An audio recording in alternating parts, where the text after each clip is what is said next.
Hello and welcome to the third event in the Blood on the Bayou circuit. We're going to be playing some Sage today. I'm Connor. I'm joined by Micah. How are you doing today?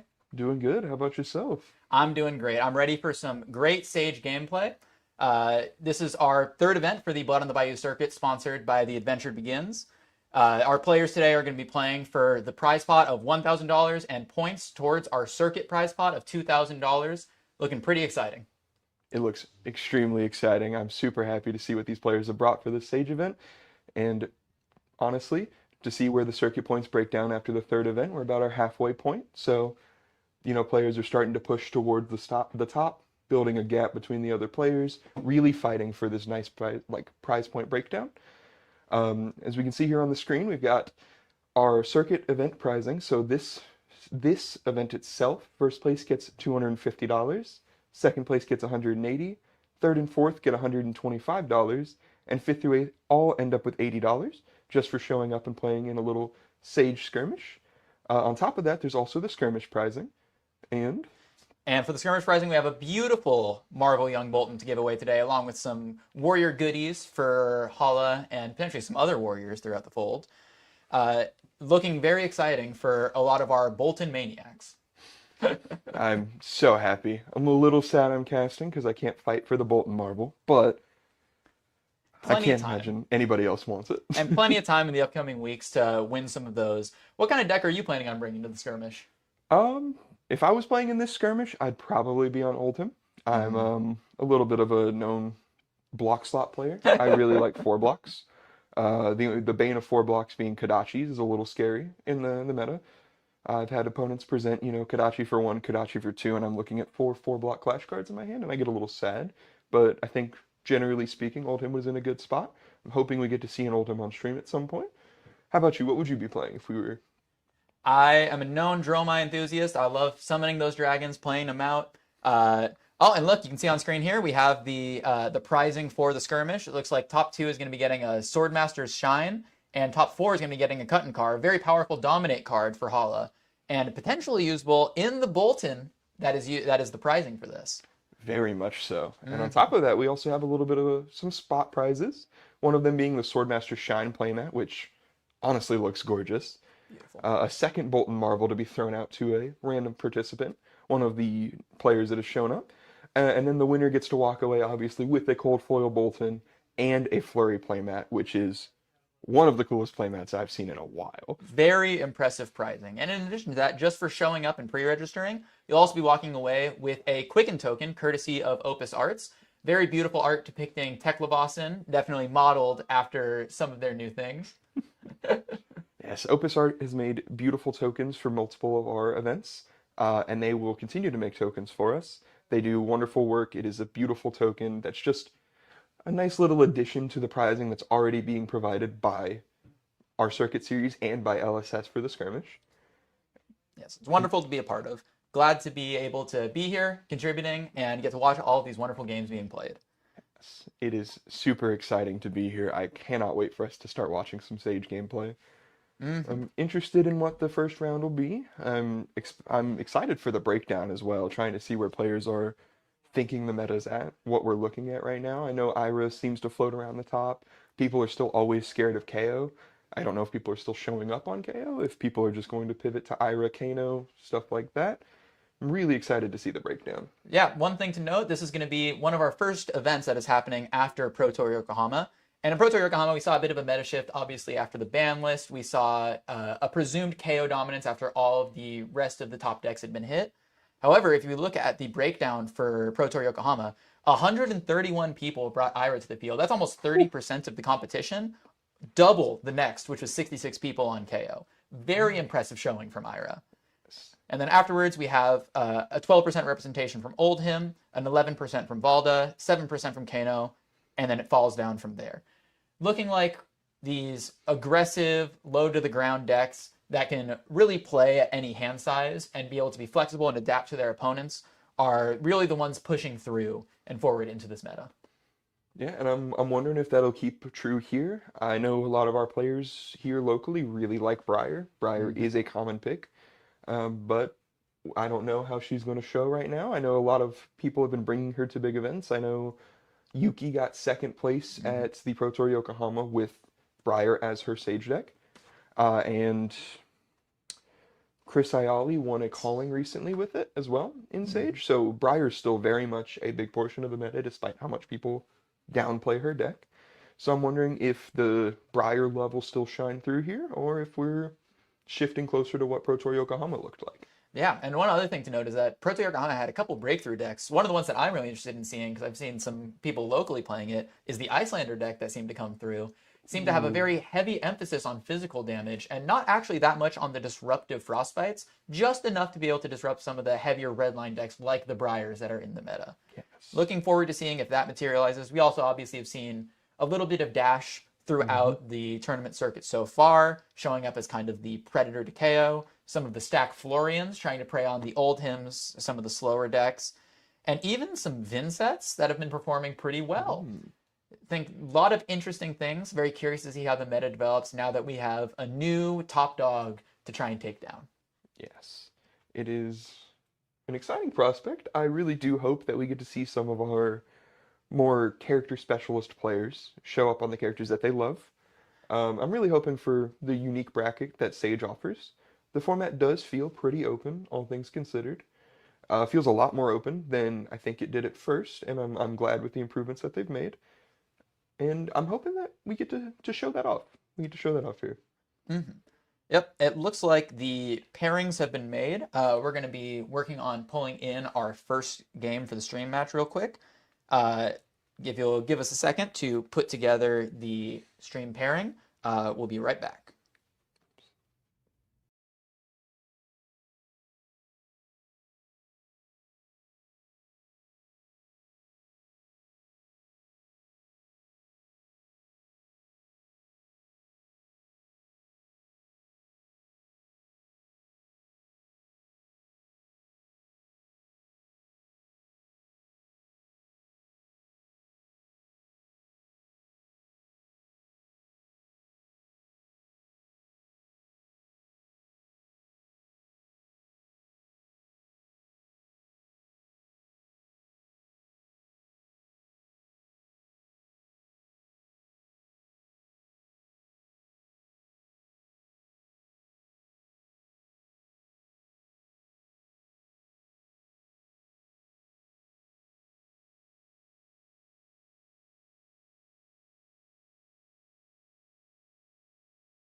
It's the life of warriors. Hatchets is my favorite. We're good? All right. Hello, everybody. Welcome back from the break. We are here. We've got a fun matchup showing up. We've got Ira versus Vincent. We are getting ready for this. We've got two local players here, so these players know each other. They've played against each other quite a few times. I don't know if they've tested this matchup, but very excited to see how this plays out. What are your thoughts on this matchup, Connor?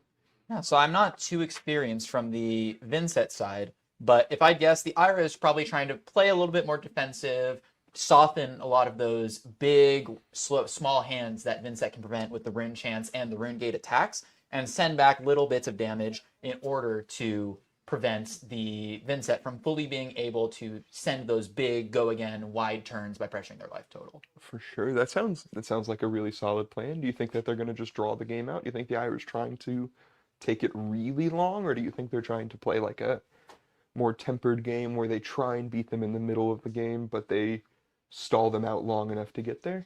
I think it's one of the interesting things potentially about a deck like Ira being the top deck in the format. It's a very flexible deck, and a lot of that comes down to player choice, I think. I think it definitely depends on some draw sequence, a little bit of their practice.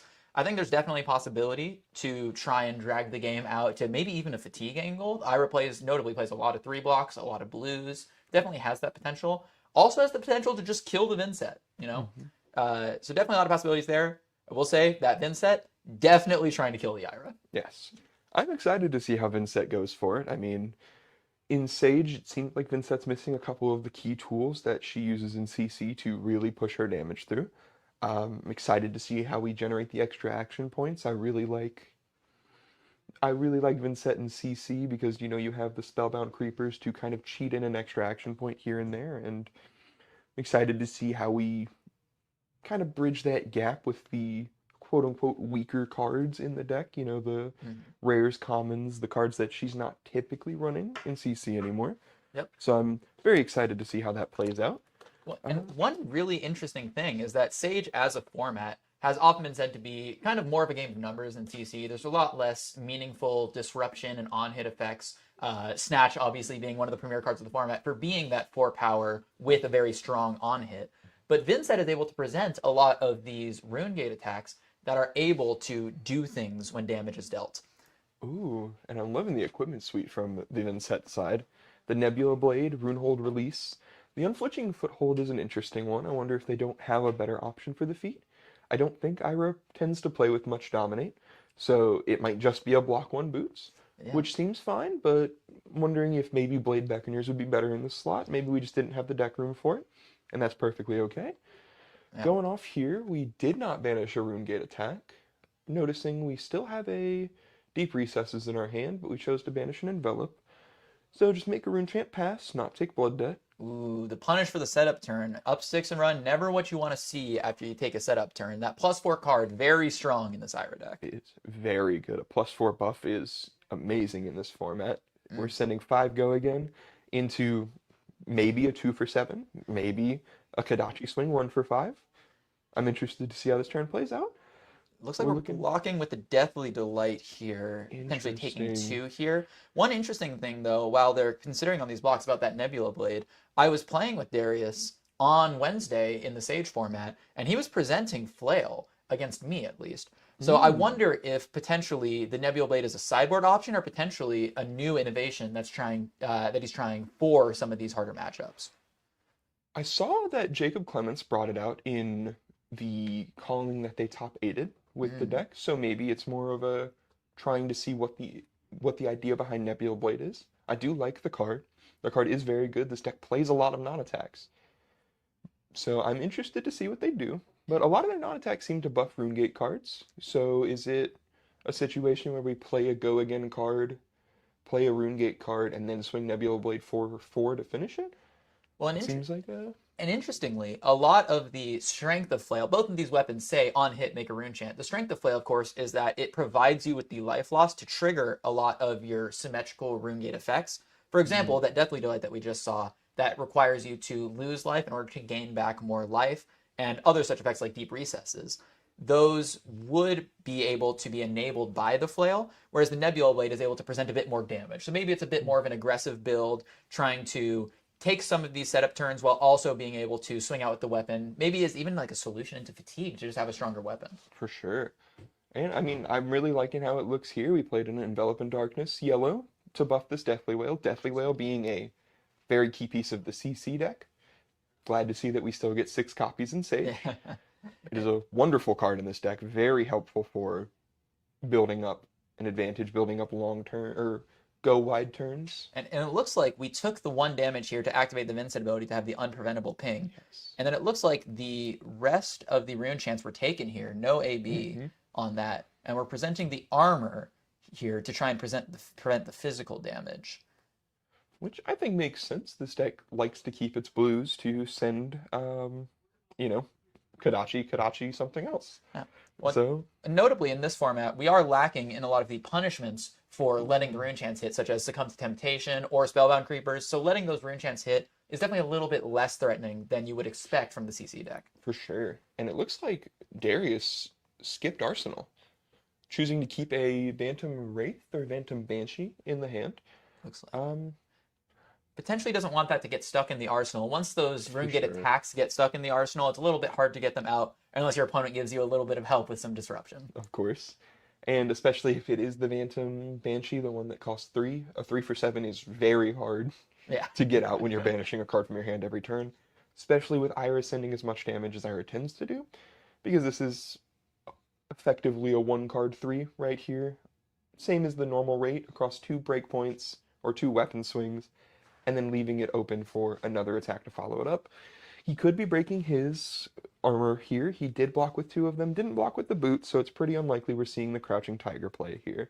Yeah, notably, we did see the Essence of Ancestry in a couple of the other Tiger-focused attacks. It looks like this might be the more Tiger-focused Ira build of some kind. I think so. Potentially even trying to cash in that Tearing Shuko before even the boots have to be popped. Potentially trying to get different value from both of them. Oh, or not. And it's just a Bluster buff for 5. Still a great 2-card hand. Yeah, 2 cards prevent 1, 2, and then 5. Very difficult to block break points, kind of leaking that damage through against this Vincent player who looks like they want to keep pretty much everything from the hand other than the D-React. Yes, which I'm expecting to see the D-React come out here. It makes sense, and this is a pretty clean cover-up with the chest plate. And then it allows him to block 1 on the Kodachi later with the same chest plate. Yeah. Oh. Choosing... So it looks like the hand is the 1 D-React and then 3 Rune Gate attacks, which is very unfortunate because those Rune Gate attacks are not going to be able to convert super well after banishing a card. So it looks like this might be a bit of a, potentially even a setup turn.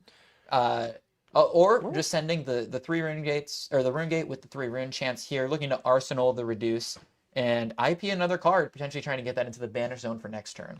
For sure, and it looks like they're playing another Deathly Whale out, one of, once again, the premier cards in the Vincent deck.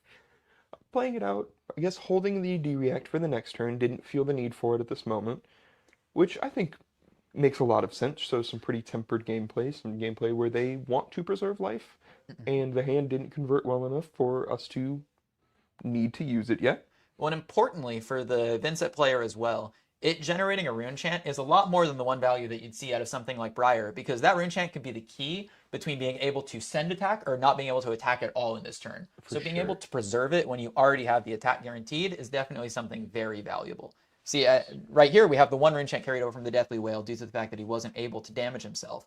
So now, thanks to that reduced to rune chant in Arsenal, he'll be able to send a 3-cost rune gate attack next turn. Oh, and Hayden going down to 9 to be able to play out a first card from his hand makes a decent bit of sense. We want to go as wide as we can.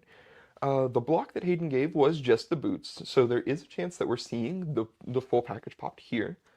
One thing I'd like to point out about Hayden's armor set is that he's choosing the Mask of the Swarming Claw over the AB1 chest plate that they got access to in this newest set, the Compendium of Wraith. Double cross wrap, I believe. I think it's double cross strap. Yeah, it is a very interesting decision to make here, because presumably they're playing both as a hedge against a lot of the wizards that are going around. Potentially thinking that if this Vincent is able to set up a go wide turn with something like Mauve Skies, they'll be able to AB rune chants, and then with the chain link 2 wide, pop the Mask of the Swarming Claw in order to get the last rune chant over if there's an awkward number coming their way. That might be it, but as far as I know, the Mask of the Swarming Claw, is that? I believe it's the Swarming Claw, yeah. Mask of the Swarming Claw has Spell Void X, where it's the number of chain links you control. So it Interesting. is just an AB piece. Huh. It doesn't seem to do anything else in this matchup, which is a little interesting to me. But Thought, is it possible that it's a hedge against a Sigil of Suffering? it could be. That would actually be very cool. Yeah, because if it pops against the Sigil of Suffering, you're actually preventing 2 damage, or preventing 1 damage and then 1 block. So you're getting Yeah. 2 value from the headpiece after ABing. That's much higher above rate than a lot of the other AB places other classes are forced to play. That is very different from what I was thinking. And oh, okay. We popped the pieces to, or the armor pieces to send a Tiger for 2 go again into a Humble for 6, which is Very an threatening. exceptional card in this matchup. Yeah, looks like there's some 2 blocks in hand. This might be the opportunity to reach for the unflinching footholds to try and cover this up. Vin said a hero that doesn't work super well without the hero ability, designed around the ability to banish those cards from hand at the start of the turn to make the rune chance. And without that, might be unable to even form a turn. So definitely forced to block here. And I can now see exactly why Hayden took all the damage he did to send this hand. This hand is very good. I mean, Scar for a Scar, Kodachi. Did he even send a Kodachi this turn? I don't think he did. I believe He didn't. He wasn't able to afford it because he had to pitch a red and break chest plate to send the Humble for 6. And it looks like he arsenaled a Polarity, which is also huge in this matchup. There definitely was at least 1 Kodachi swung because that Crouching Tiger that came out was only for 2 and not 3. So the Ira ability was absorbed somewhere. I believe that was the Kodachi. Okay. So there was at least 1 swung for the resource math here. And it looks like Darius is just banishing the whale and sending the whale for 3 and 8 here with the Beseech, I believe that is. Yes, the Beseech the Demigod. I believe so.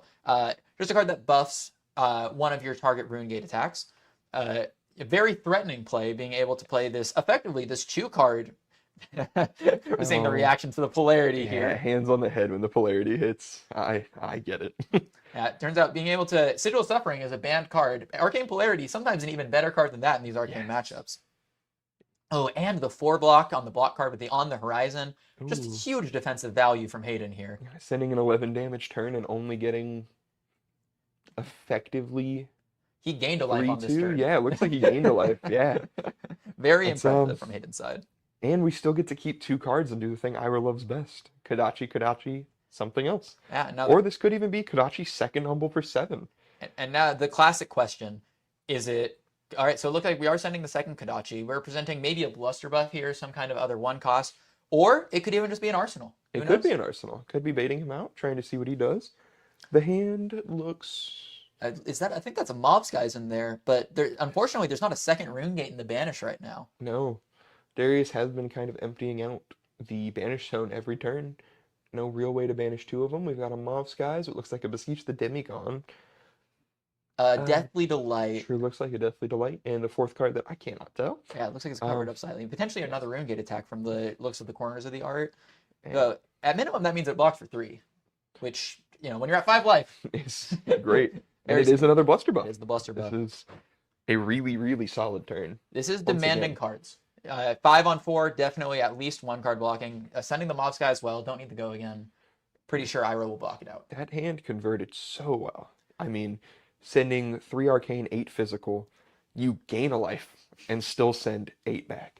Yep. That is the beauty of Ira in this format. And we're seeing right now the reason why this deck has been dominating the last few tournaments in terms of representation and in conversion rate into day 2 and for top 8. For sure. Definitely one of the premier threats of this format. And Darius is still keeping it pretty well together. I mean, 3 arcane and 8 physical again.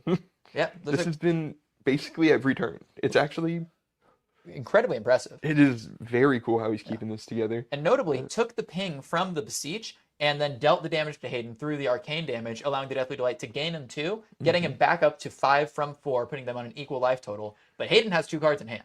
And we all know what that does at this point. Yep. And it looks like the other card in his hand was a Bittering Thorns. So I'm excited to see if he plays the Bittering Thorns for 6, which he does. Or if he was going to hold it for Arsenal, but I think this... sorry, for 5. Yes, it is a 1 for 4. If it was a 5, I'd definitely be a little frightened. This is very strong here, because Darius, if he lets this leak, This is going to be about 1 for 6 that you were talking about. Yeah. That's very scary to find. Is very scary. Extending the Ira ability one more chain link. So you still get the Kodachi for 2 and the +1 on the Spittering Thorns. Yeah, very interesting here. We're popping the Hope Merchant's Hood and shuffling the entire hand back. I didn't get a look at the hand before he shuffled it away, but presumably did not block as efficiently as he wanted to. No. It might have been if I want to block 5, I've got to give up 2 to 3 cards and not have a turn. Yes. And that is just not what he can afford to do at this moment. Well, and definitely what he's looking for right here is the ability to potentially block out this Bittering Thorns, take the Kodachi for 2, and then use the Runehold release and 1 to 2 cards from hand to be able to send another 3 Rune Chance and a Rune Gate attack. Try and take back some of the tempo, but it looks like we drew 2 Malefic incantations right there. That's not going to help here. 2 Malefics, Looks like another non-attack. I want to say envelope or envelop, but it looks like Phantom Wraith and potentially a Phantom Banshee Blue. let's see. That's definitely a Phantom Banshee, but I Yeah. can't tell the color of it. Either way, it is not castable with 0 Rune Chance. Yeah. Importantly, there's the Runehold release on board, so we're representing at least 1 Rune Chant here. But this is actually kind of the weakness of the Nebula Blade here. We're not able to present the offhand here, missing on that equipment that would give us another Rune Chant. Yeah. But I'm also, if that is a blue, we can take the Kodachi for 1, play out a... Oh, we can't play both because we've got a Banished to Vinset ability. Yep. This Vinset ability is... Yeah, I think maybe what we were digging for here is one of those envelops or another card of the like that would be able to generate a Rune Chant. Although, luckily here, if we do have a blue in Darius's hand, we could be potentially sending the Nebula Blade. If we're able to play Malefic and then send the Nebula Blade, we're coming in for 4, which isn't impressive, but it is able to make a Rune Chant on the backside and potentially be able to live into the next turn to be able to send one of these big attacks. Yeah, but unfortunately, banishing the Phantom and arsenaling the Malefic. Okay. Taking 1 to Blood Debt, going down to 3, giving the Ira a 4-card hand. Very That dangerous. is scary. Now, of course, these Ira decks, because of the way they're built in these strong 2-card hands, sometimes you will find blues without going and things that can't convert. And this might be a potential angle to live, but I see a Ravenous Rabble in that hand, and that's not promising. I'm seeing a Tiger Eye Reflex, which is a card that if we don't end up killing here, we can arsenal it. Oh, that is a flying kick. We're choosing to pitch the flying kick to a second flying kick. Okay. 7 will definitely do it. Is it? It looks like Darius is going to have to block the whole hand here. Definitely not what he's wanting out of this. Yeah, especially after blocking with that envelop right there. That was kind of the thing that you needed to tie together the Rune Chants, but looks like we're just going to have to hope. Potentially, if there's a way, I can't see exactly. Oh. Looks like that's And it. he just packs it up.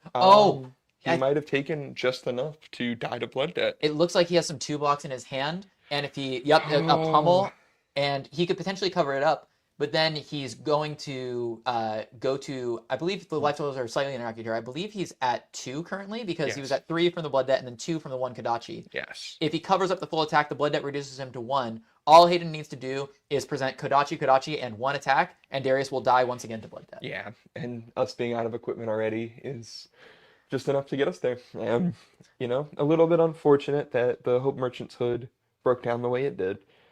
But I like the idea of digging for a hand that actually saves us there, tries to keep us in the game, as opposed to just trying to survive. 100%. And also, notably, those unflinching footholds that you pointed out in the early game that could be the Blade Beckoners, that 1 life may have been the difference here, being able to cover up that last Kodachi. For sure. And, these decks have 55 slots. You have to present 40 cards. You need cards in your sideboard. Sometimes we just don't have the slot for these cards, and that's okay. We make the choices that we want to make. Unflinching Foothold is great in a room full of Waldos, who's also a really good deck into us. So I think this all makes a lot of sense. This was a great game. Darius really kept it close the entire time, despite the really good polarity, the great blocks from Hayden, just the immense value that Ira gets out of each of these games. Ruthless efficiency coming from the Ira side. And one thing also, Darius seemed to be missing on some of the cards that you normally want to see in this matchup. You really want to see your Runeblood incantations to kind of get those Rune Chants going. We didn't see the Malefics until he was forced to block with them. Yeah. And we didn't see the Pummels line up. A lot of those Pummels are the way that you kind of take back tempo, get Ira off of those really strong 2-card hands, force her to convert somewhat suboptimally. but just didn't line up this time, it looks like. For sure. And, that's just one of the things about Vincent. Sometimes you don't see the malefics. Rune Blade hands, as I've been told. Runeblade hands will Hmm. do it. And, Hayden moves up to the 1-0 bracket. Darius does fall to the 0-1 bracket. Very much still live. It's early in the tournament. We can get there. The Vincent deck did look really good, despite not seeing the malefics, the Runeblood incantations, all the other cards he needed. And once again, we're looking at what they're fighting for here. We've got the prizing breakdown. First place gets $250. Second place gets 180. Third and fourth get 125. And fifth through eighth get 80. With the $40 entry fee, if you top 8, you're doubling your money at least. And on top of that, getting the other cool skirmish prizing. So this is a great event and a good time for them to, keep their heads in the game, keep going, and try and make it to the top 8. Yep. Shout out to The Adventure Begins again for hosting us and for contributing to the prize pool. We really appreciate their support for all of this. And also a special shout out to Opus Arts as well, who provided the participation prize tokens. Definitely a great event to attend for everyone here. And once again, that was a great start to this stream. This was a great start to the event, a really fun match to watch. And we're going to cut to another break here. Yep. Look forward to seeing round 2 next.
That's my.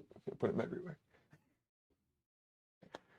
All right, and welcome back from the break. We are looking at our hero breakdown here. So, looks like just about like we expected in all of our pre-event talks.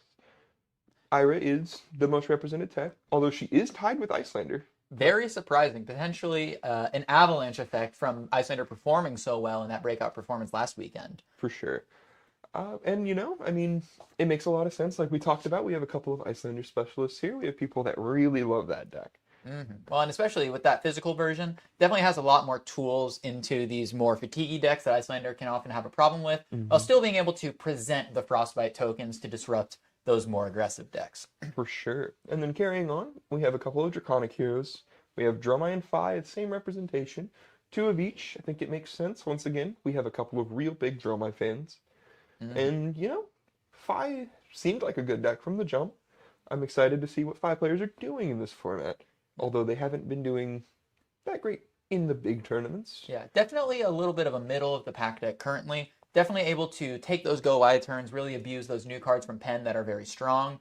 But it seems like compared to the Iras that are so efficient, or the Icelanders with disruption, or even the fatigue decks, just kind of not being able to carve out its own niche. For sure. Also wondering if they're on the Kodachi plan to try and get a little bit more of a hedge into the fatigue decks, or if they're just on the Searing Emberblade, because Searing Emberblade is still a wonderful weapon. One Draconic Chainlink turns out pretty good. It's pretty good. Yeah, and looks like after that we also have two Valda here. Definitely one of the decks that has risen up the most in Sage as a counter to KO, in addition to being able to present those huge dominated attacks against all these Guardians running around. Definitely a very threatening deck. For sure. And, that one extra life point that she gets in this format at 21 can be huge. Very important. And looks like we're going to be showing off our stream game today. We're going to be playing an Icelander versus Oldhim matchup, the Ice Mirror here. And a throwback to a meta from long ago. But, they're getting ready. They're getting set up for their game. We're excited to bring that to you. We've got the one Oldhim player in the room on camera, looking pretty poised to do well in this matchup. Depends on how his deck's constructed, but this matchup seems pretty good for the Oldhim. Icelander's missing a lot of the combo pieces she had in CC to kind of just kill him. So I'm excited to see if the Icelander can push through. I wonder what she's brought to the table to try and get over the big, massive hump that Oldhim is. Now, Micah, you are our resident Oldhim player on the cast. For sure. What was the Oldhim's goal in this matchup? Are they overarching meta goals? Are there things that perhaps you're wanting to land in Arsenal, try and counterstack potentially? What's kind of the game plan going into this? So, I mean, it's the pretty typical game plan for the Oldhim deck in Sage is to just straight up block. You want them to run out of threats. They present a lot of physical damage, especially if this is a list closer to the one that the players were rocking at the Pro Tour Yokohama. They present a lot of physical damage, a lot more than players are expecting, and the Oldhim deck is kind of okay with that. They run a lot of 4-blocks. You have 10 of the yellow 4-block clash cards on top of whatever other 4-blocks you've decided to present. You have a damage prevention. You can have any number of AB. You're a blue and yellow heavy deck. You can pay for just about anything you want to. And you also just have access to good defense reactions. Like, the hero ability is still real. Prevent 2 by pitching an Earth card is honestly pretty solid sometimes. You have access to Staunch Response. You have access to a lot of these cards that just kind of stop her from doing anything. And if she chooses to take a turn to set up or anything, you still have disruptive attacks in your deck. You can send a 3-for-7 Boulder Drop and present a real question to them. Yeah. Well, and one thing that I'm interested in as well, if this deck is on more physical attacks, the Oldhim Ice React in the hero ability seems pretty threatening to keep Icelander off of that arsenal that lets her try and sneak damage in between the turns where Oldhim doesn't have as much of a hand in order to defend himself. Yes, it is very much so a possibility. And once again, he's presenting exactly what I expect for AB. Miller's Grindstone. Interesting. That is a very interesting choice of weapon, especially considering if he knows what happened at Yokohama and he knows what Icelanders tend to be rocking, there's a lot of big attacks in that deck. This weapon will not be swinging for much late. Yeah, I wonder if potentially we don't have deck list up currently. I wonder if this Oldhim is maybe mono Miller's Grindstone? He might be, which 'Cause is an interesting choice for sure. I love Miller's Grindstone. I think it's a good weapon, and it's a much better weapon than the weapon Icelander has access to. She didn't get her lollipop, the Waning Moon. She doesn't have it in this and format. she definitely doesn't have the Kraken's Aether Vein. I wish, I wish. But you know, she has Crucible. Crucible was an okay weapon in CC for Kano. Amp 1 is pretty good. Amp 1 is actually fairly all right. Yeah. It's definitely a tolerable weapon, and you know, looking at the hand, we have a lot of arcane effects there. Yeah. The pitch stack started with a snapback, so it looks like JP might be setting up for a long game, trying to set up a really big turn at the end to kind of punch through whatever damage he couldn't with the physical. The one big downside to this matchup for the Ultim is that we have to replace our massive block suite with 4AB. But having 4AB is really good in the face of cards like this. Looks like we have a very funny Frostbite token here, and also some arcane damage coming that likely is not going to get through. Dave, with a 4-card hand, is just sending the Miller's Grindstone. Definitely enough floating to be able to deal with all those arcane. Yes. And, you know, I mean, we sent a Frosting for 1 arcane into 1 floating because we pitched 2 yellows to a 3-cost hammer. Yeah. But we made the Frostbite. The Frostbite could be okay here. Depends on, you know, if Dave wanted to pummel this hammer for some reason, right? Yep. There's always the potential. I don't know if he's on the pummel. Most Ultims aren't, but you can always expect it from a Guardian. They do run enough attacks where it's a very scary proposition.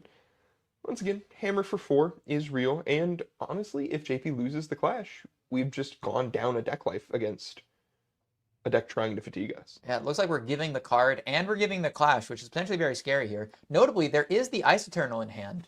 Ooh. Yep, looks like we're losing that Scar for Scar. Very powerful tool to be able to present those turns to try and get some overlap on the Oldhim here. Yeah, we lost it with our Scar for a Scar to a Autumn's Touch, presumably a blue Autumn's Touch. Losing a 4 to a 5 and one of our really good aggro pieces in Scar for a Scar is a little bit scary. Very interesting going into the pitch stack here. Obviously, we have the Ice Bolt coming just for some arcane, a little bit two damage leaking over the AB, but also an Emeritus Scolding and an Ice Eternal entering the pitch stack. Ice Eternal, one of those very important cards for this pitch stack. Mm-hmm. And it's set up right next to the Snapback, so we've got a Snapback Emeritus and a Ice Eternal for the late game. We've got an okay setup for later. We're looking to expand upon that while also doing, you know, just good numbers. And Oldhim, or Dave, on a bit of an interesting Oldhim build, running the Fendal's Fighting Spirits. Looking for just like another big attack to send, which I think makes sense. A lot of people expect the Oldhim to be on the full block package and only send boulder drops. Well, and also, if you are potentially trying to hedge against Ira, maybe, getting the 2 block and then the 1 life lets you more effectively block out those smaller Kodachi attacks, those 1 or 2 power attacks, while still being able to get the full value out of the card if you're lower life. For sure. And we're running the colors to get both effects from the Oldhim ability. Wow. That is actually a beautiful idea. Yeah, it looks like now what was going to be an overlap turn with a Ravenous Rabble into an Arcane effect is just going to be Ravenous Rabble for 2 into an Arsenal. Very strong use of the D-React effect here. Yeah. This is... Oh, and it looks like we have a judge call going on. I'm not sure if... So it is an interesting choice because the Colors of Aria is an Earth and Ice and Lightning card while it's face up. But does it become that? Is it pitched as an Earth and Ice card? I think that's what JP is trying to find out here. And I mean, it is a wonderful question because this changes the whole scope of the turn, just like you said, right? 100%. I think they went with the call that it does work like that. So just like you said, it's Ravenous Rabble for 4 into nothing. Yeah. Notably, I do believe the reason why is because once the Colors of Aria is into the pitch zone, that is when the Oldhim Hero ability is going to check to see any typal effects. And so it will see an Ice and an Earth card in the pitch zone once it is face up. Mm-hmm. And it looks like we're sending the blue Evergreen here straight from the arsenal, so it'll be going to the bottom of the deck here. Just trying to preserve as much cards in deck as possible and get some out of JP's deck. And it looks like JP responded with a Winter's Bite from Arsenal, forcing the card out of his hand so Dave doesn't end up with an Arsenal. Because sometimes the Oldhim doesn't want to Arsenal, but we don't want to give him the opportunity if we can. Because, I mean, we've already seen it. He's on a lot of 3-for-7s. We know he has other defensive things like Oasis Respite, could have the staunch responses still. This is looking more like a deck list that wants to send big attacks than it does block super efficiently. Speaking of big attacks, here we have the Wounded Bull, excuse me, coming in for 8 here because of the lower life total on JP's side. Unfortunately, it looks like despite the fact that we're sending these big physical attacks, 8 just isn't really going to be doing much for the Oldhim, who has 4 cards in hand, very willing to give those up on the defense. For sure. And I mean, I didn't get a good peek at the Oldhim's hand, but we know the cards block. Oh, and it looks like yes, blocking for 4, sending the Oasis, and it looks like stacking a red Evergreen next to the blue Evergreen from earlier. Interesting. So it's actually looking like a pretty decent pitch stack to get to the late game with this and kind of have a loop that he can send at the Icelander if he thinks the Icelander is going to fatigue him or if he starts to run out of cards. Yeah. So for the Oldhim's pitch stack, what should we be looking for as they're going to the bottom? Is there any kind of disruption he's trying to pitch against this, or is it just make sure that there's always something good you can do on every turn? So it's mostly making sure that you have good effects for every turn. It's setting up to, once we've gotten past the first cycle and we've blocked with a lot of our block cards and we've given up a decent portion of the defensive half of the deck, we are looking to set up turns that mean something and still block well. So whether it's the Colors of Aria pitching to the hero ability again to once again provide both halves of it, which is really good. I mean, it's part of the reason why Pulse of Eisenloft got banned in CC was the ability to activate both at the same time, plus the fuse effects with everything else. So we're looking to set up good turns that mean something at the end, once again doing the Colors of Aria pitch effect. Notably, though, both these Colors of Aria have now been represented, and if I'm not mistaken, the Colors of Aria is going to be 1 cycle after the Snapback Ice Eternal pitch stack that JP had set up a little bit earlier. For sure. Definitely a very scary thing to not be able to have those ice cards presented to kind of take away from that really strong overlap turn that he's trying to set up. Looks like we're on, I'm forgetting the name right now, but the second card from the left on JP's hand is the Arcane card that on Surge goes to the bottom of the deck. Potentially another tool to try and help against fatigue. Ooh, yes. I think it's the Timekeeper's Whip, I believe that's what it's called, yes. Which is a very interesting inclusion. I feel like he, once again, just, like you said, doesn't really want to lose the fatigue race. He wants to be able to still have a threat he can send. If it's played during an opponent's turn, put it on the bottom of its owner's deck. Icelander's hero ability lets her play blue non-attack actions from her arsenal at instant speed. Well, and famously, wizards tend to be a little bit vulnerable to fatigue due to the fact that Arcane Barrier puts the cards on the bottom of the deck instead of going to the graveyard, in addition to not being able to represent a weapon that can swing. In a way, this Timekeeper's Whim is kind of a weapon. If you're down to 4 cards in deck, you can just keep sending this Timekeeper's Whim on your opponent's turn and then arsenaling it when it comes to your turn if you have 2 in cycle. And it looks like it's going straight to the arsenal. We pitched the other cards, including a Scar for a Scar, and the Miller's Grindstone trying to escape the playmats, going right under the other one. Definitely trying to disappear into the Icelander while taking away a couple of her cards. For sure. And, I mean, I'm interested to see what JP does here. We've got the Timekeeper's Whim. Is he trying to play it out here? Is he going to wait a little bit, getting as much value out of these arms as he can, getting a 1 block somewhere else, and also covering up the breakpoint here? That was what I was wondering, considering that Dave had 4 cards in hand and just decided to swing the hammer. Yeah. It looks like that Fruits of the Forest is going to be coming in to be able to convert a little bit more of that hand, create a little bit more of a life buffer. And, notably, also offsetting the pitch stack even more.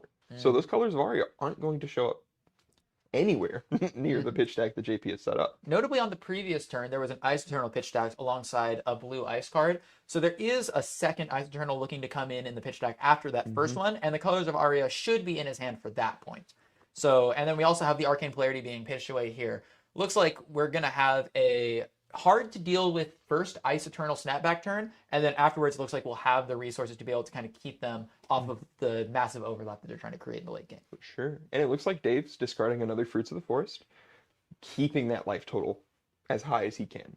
Knowing that there is stuff that could happen. I mean, here he's hand empty, and we've got the Timekeeper's Whim. So there's 4 arcane damage that he can't do anything about.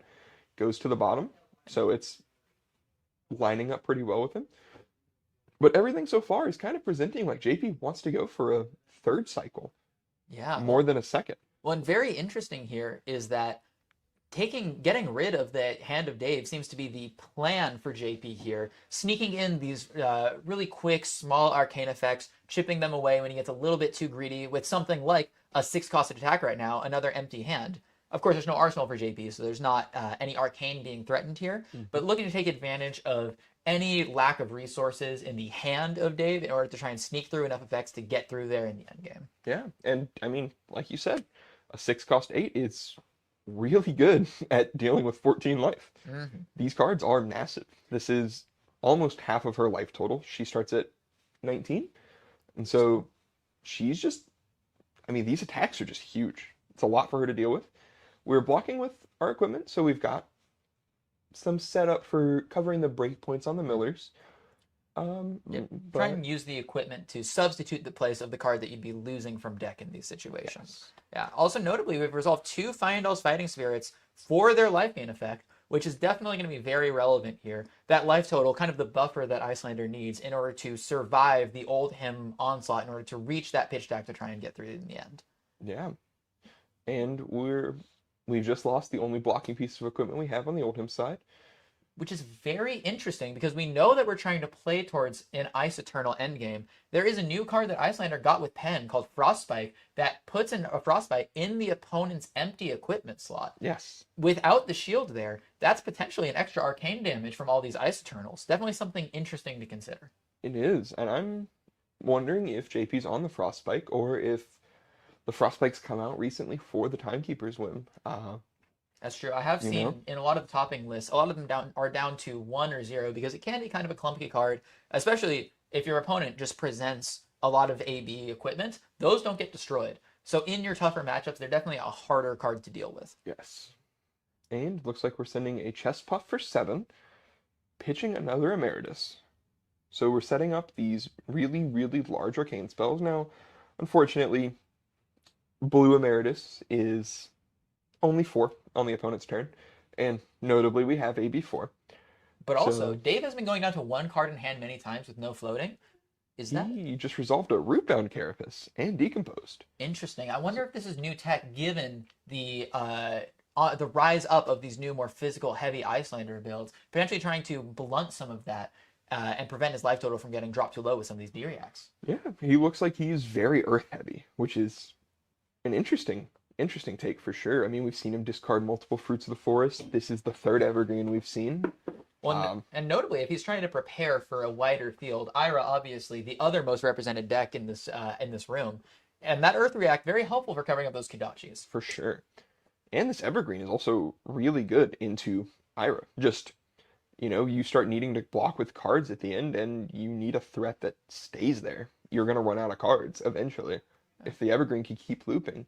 Yeah. Oh, and looks unfortunate. It looks like we've lost the red Voltic Bolt there, and then now we're coming in for the Look Tough on this turn.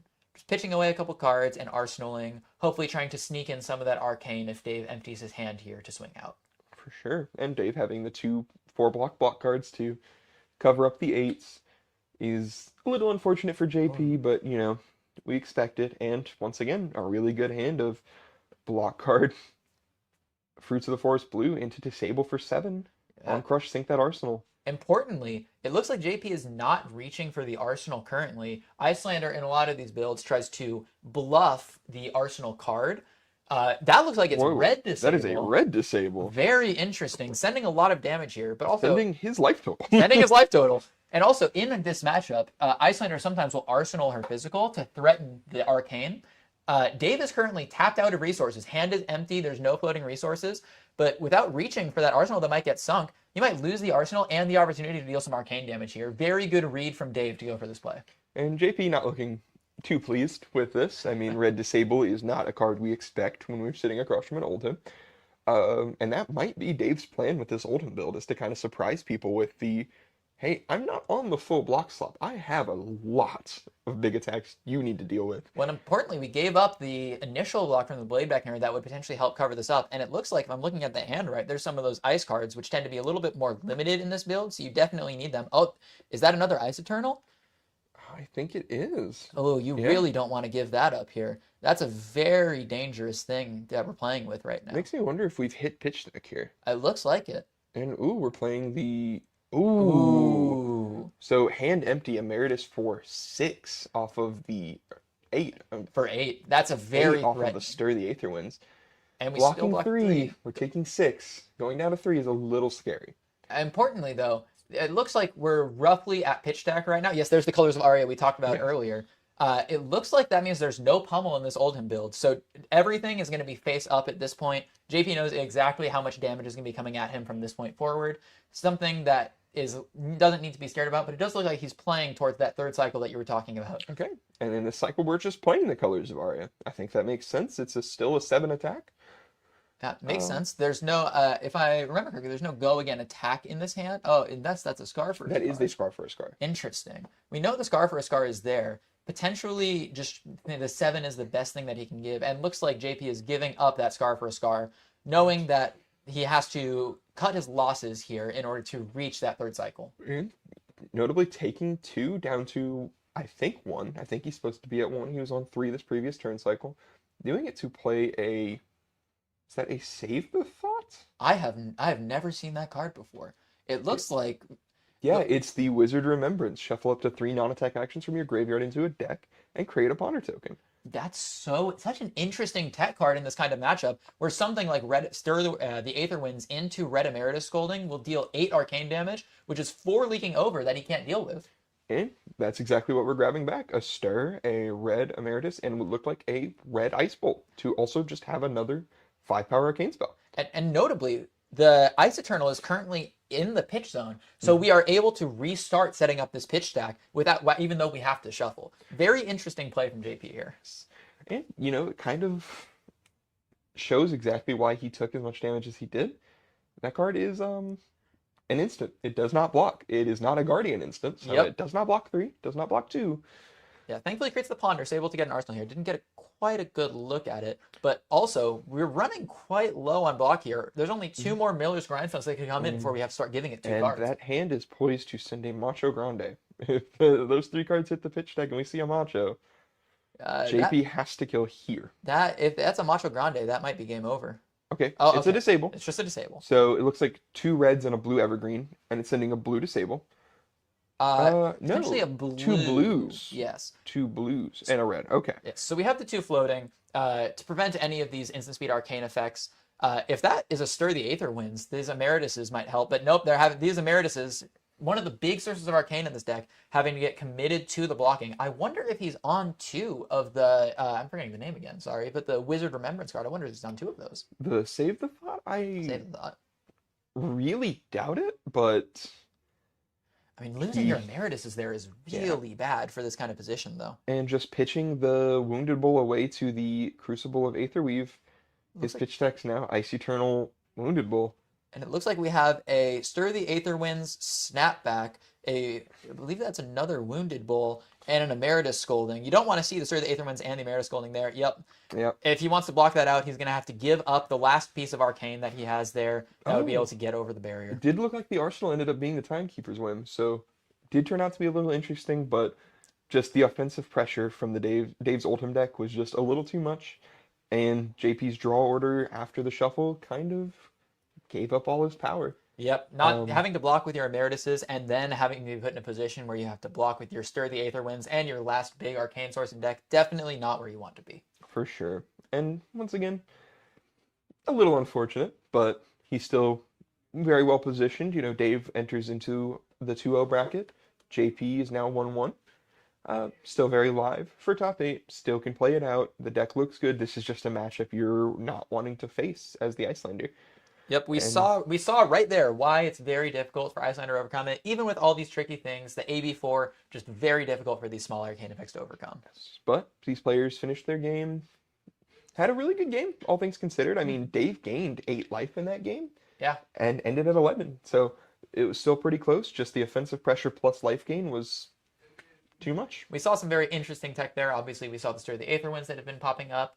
I'm sorry, I keep forgetting the card. Scour the Thought. Save the Thought. Save the Thought. Getting there. Some very interesting tech. Definitely prepared to try and tackle these fatigue decks, but just not quite getting over the finish line. So it looks like our only Oldhim of the event is going to be moving up into the 2-0 bracket. We have at least one Icelander. I know we had, from our brief time upstairs, at least one other 1-0 Icelander going into this round, and 1-0-1 Icelander from a mirror match. So we'll have to see what those are looking like after this round. And I'm looking forward to seeing what our next game is. Yeah, me too. But here we're just going to take another short little break, give the players a minute to breathe, take some rest, and then we'll get back to you with round 3.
Hello, everybody, and welcome back to our round 3 of the Blood on the Bayou Circuit series. This is the third event, once again, the Sage event. Number 2, we have a bit of an interesting matchup. Um, it looks like an Ira Mirror has hit the top table. We were talking about the most represented deck and what some have been saying is potentially the best deck in the format. And we are now seeing why, as the top table is 2 of them paired into each other. So, we expected it. We talked about how good the Ira deck is. We know that it's the best deck in the format. They're both fighting for the die roll, and it looks like Hayden wins the die roll. Yep. Looks like Hayden's going to be choosing to go second here. Yep. Seems to be the classic choice in these kind of more aggressive mirrors. Yes. Be able to block with your hand, hold tempo, and then send it back without your opponent able to block efficiently in the same way. Yeah, it doesn't, as far as I know, this matchup doesn't really go to fatigue. They're both just trying to kill each other. And the person that gets the real tempo turn 2, usually has an advantage. 100%. Hoping that David can break through despite the downside. But, we'll see what happens. The game is still the game. Things can break out either way. Die roll doesn't 100% decide things. Yep. Well, definitely, there's also an opportunity for if Hayden perhaps draws a couple of blues after he blocks with his hand. His hand could potentially not convert super well and give David all the space he needs in order to send those big hands that can send you packing. For sure. So, excited to see how this breaks down. Excited to see what these players do, what they present, if they're on the exact same list into each other, if one of them's playing a little bit heavier on the Tiger package. Because even though the deck is, the best deck and people know what's in the deck, there's always slight changes that people make to feel a little more comfortable. Yeah, well, and from our advantage position with the camera,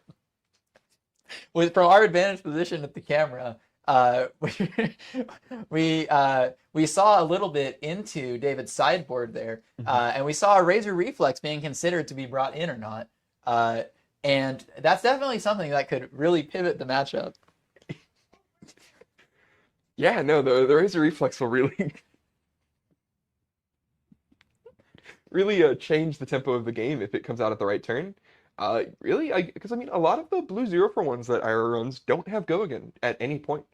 The best shot you have is you play the 0-for-0 go again if it's defended by a card, draw a card, into the 0-for-1 if a blue is played before it gets +1 go again and makes a Tiger. Mm-hmm. That's the only real go again source, so the Razor Reflex kind of breaking the mold on that, giving you go again on an additional attack that people aren't really expecting. Well, not to mention, in a matchup like this where, typically they're on Legacy of Ikaru, the +1 attack reaction in blue, but not really many other ways to get over blocks. We don't have Ancestral Empowerment in the Sage format, so a lot less attack reactions. Sneaking over that 3 damage that just was not blocked effectively can sometimes be the deciding factor in a matchup that's very tight like a mirror. For sure. And once again, deck construction is always different for these players, and I'm excited to see it. Like I said, some Ira lists are running Scar for a Scar, or not Scar for a Scar, looking for a scrap. Looking for a scrap, and their blue base is all 1s, and some players are running a bunch of the 2s in their blue base, and forgoing the looking for a scrap to have a more consistent end game. Notably, we did get a peek at Hayden's deck list from round 1. It didn't look like he was playing any looking for scraps, at least in that matchup. It potentially is maybe something that's a sideboard option that they side in and out. But other than that, it looks like we're going to be getting into the game right now. Interesting here, we have the Mask of Many Faces presented for David. Indicates that he's going to be on that Life of the Party package, sending a very powerful 0-cost 6 with Go Again, on hit, gain 2 life. One of the strongest things you can be doing in this format. That is really exciting. I hope that plays out pretty well, and we'll see the value of that versus the value of the Blade Beckoner helmet. We'll see what happens. We'll see what the changes are. 2 value, very solid. 2 value is very good. Blade Beckoner helmet has shown to be a really good card in these decks. Well, and often in these kind of matchups, the Blade Beckoners can often get more than the supposed 2 value that they have by covering up these Kodachis at lower life totals. Being at a lower life total, Kodachis can often be worth an entire card to themselves. So being able to cover that up with a piece of equipment is very valuable. Mm-hmm. Looking at the hand, we see a Soul Beat Strike, and is that a Growl? It looks like a Growl. Very interesting. So it seems like David is potentially on a very heavy Crouching Tiger package if that's Growl. Yeah, and you play a Growl, you break your helmet, name it the Crazy Brew, and then you play the Life on the Party. That seems like a really good turn. Well, not to mention that crouching tiger right there, or the growl right there. That says head jab right there. 3 go again. But also with the +1 on it, all you have to do is have a crouching tiger to turn this into another ravenous rabble. It looks like we're doing repeat turns here. Up sticks and run back to back for both players. Yes, and we do see that Hayden blocked with a looking for a scrap. So he is on the 0-for-1 package. He Very is interesting. playing a lot of the blues that just go away to bat. Give it go again. It seems that might be part of the sideboard package for him. Perhaps into the Vin set, looking to be a bit more defensive, convert 2-card hands, and into the Ira, be able to convert those 4-card hands like he's doing currently. And the pitch is looking a little odd, a little unfortunate. Didn't find a blue here. Didn't see him block with a blue on turn 0. Maybe blocked with one of the pouncing key. But Scar for Scar Humble, really would have liked to send those. Mm-hmm. Yeah. But this is an okay turn 1, you know. If we're ending with an Arsenal, we're okay. If we're not, Well, Humble especially is a very good card in this matchup in terms of it being a 2-cost 7 if it hits. Preventing that Ira ability, that unconditional +1, very good here. But unfortunately, this is just looking like a 4-card or a 3-card 7 with Arsenal. Definitely not what Hayden's wanting, going second with the tempo. Looks like David also kept his full 4-card hand with Arsenal. Looks like we're going to be in for an onslaught right now. yeah. And we're seeing in Aiden's hand, he's got it on the horizon. So hopefully blunting a little bit of the onslaught, getting some value out of the armor already. His hand also has another looking for a scrap and looks like a blue pouncing key, I want to say. The card that gets +1 and go again after a tiger's been played. So maybe we'll see him pop all of his equipment here. And yeah, we're seeing him reach for it. Yeah. So well, notably also, there's definitely a consideration for. It's interesting he's giving his Blade Beckoners here. It's something interesting to consider. He's already lost one of those Scar for his Scars, but there's definitely a point to be made about how your armor is life that persists throughout the game. But if you're able to go lower on life, you turn on those effects like the Scar for a Scar. So valuing here, keeping at a higher life total, be able to pressure back next turn over being able to turn on that second Scar for a Scar left in his deck. And here comes the growl. We haven't blocked with the boots, so we're probably not breaking the boots here for this. Unless he's just willing to forego the 1 life off of them. Be a little interesting, and Hayden having to take a moment to read growl. Yeah, looks like the hand... Looks like there's an essence of ancestry, the red that makes a tiger. It looks like that's in the hand right now, alongside a looking for a scrap, potentially trying to keep the whole hand if he's capable of. Mm-hmm. Other than the on the horizon, of course, which we want to convert into the 4 value on the block if possible. And I'm not sure if David will give us another chance to block more than 2, but we'll see. We'll see how this hand converts. There's a lot this could do. Not blocking with the equipment makes me think that we're saving it for another turn. I mean, like you've said, this is the heavy tiger package, it seems like. So there's got to be a lot of ways to make them. And I'm sure he has... If he has the card that gets go again and makes a tiger for Red's played before it, then we are the one you were just mentioning. I already forgot the name. Life of the Party? No. Oh, the Essence card, yes. I do believe here, so something interesting is, obviously, once you see Mask of Many Faces, the thing that's hanging over the game is the Crazy Brew. You definitely don't want to let that hit, which is something that is 6 power, so easily covered up with some 3 blocks. But here, Hayden chose not to block with the armor, potentially wanting to, if the Crazy Brew comes out, block with the On the Horizon and the 2 pieces of armor in order to cover it up. But here's just covering up a torrent of tempo and being able to convert a nice 2-card hand for this turn. Which Hayden is very happy to give a 4 block and block with the equipment. Looking like we have an issue with the armor. He blocked with the Blade Beckoner helmet, but put the -1 counter on his boots instead. I do believe he also blocked with boots. I think the full armor package came towards the end there. There we go. Correction. Yes. Yeah. Did not block with the boots. Did not block he with the chose boots. not to because he had a 4 block and the 1 extra block from the chest plate covered up the 5. So Game state corrected. yeah, game state's been corrected. We're all good. The hand looks pretty okay for Hayden. Once again, you know, Kodachi for 1, Kodachi for 2, looking for a scrap for 5 go again into maybe a 0-for-1, maybe whatever's in Arsenal.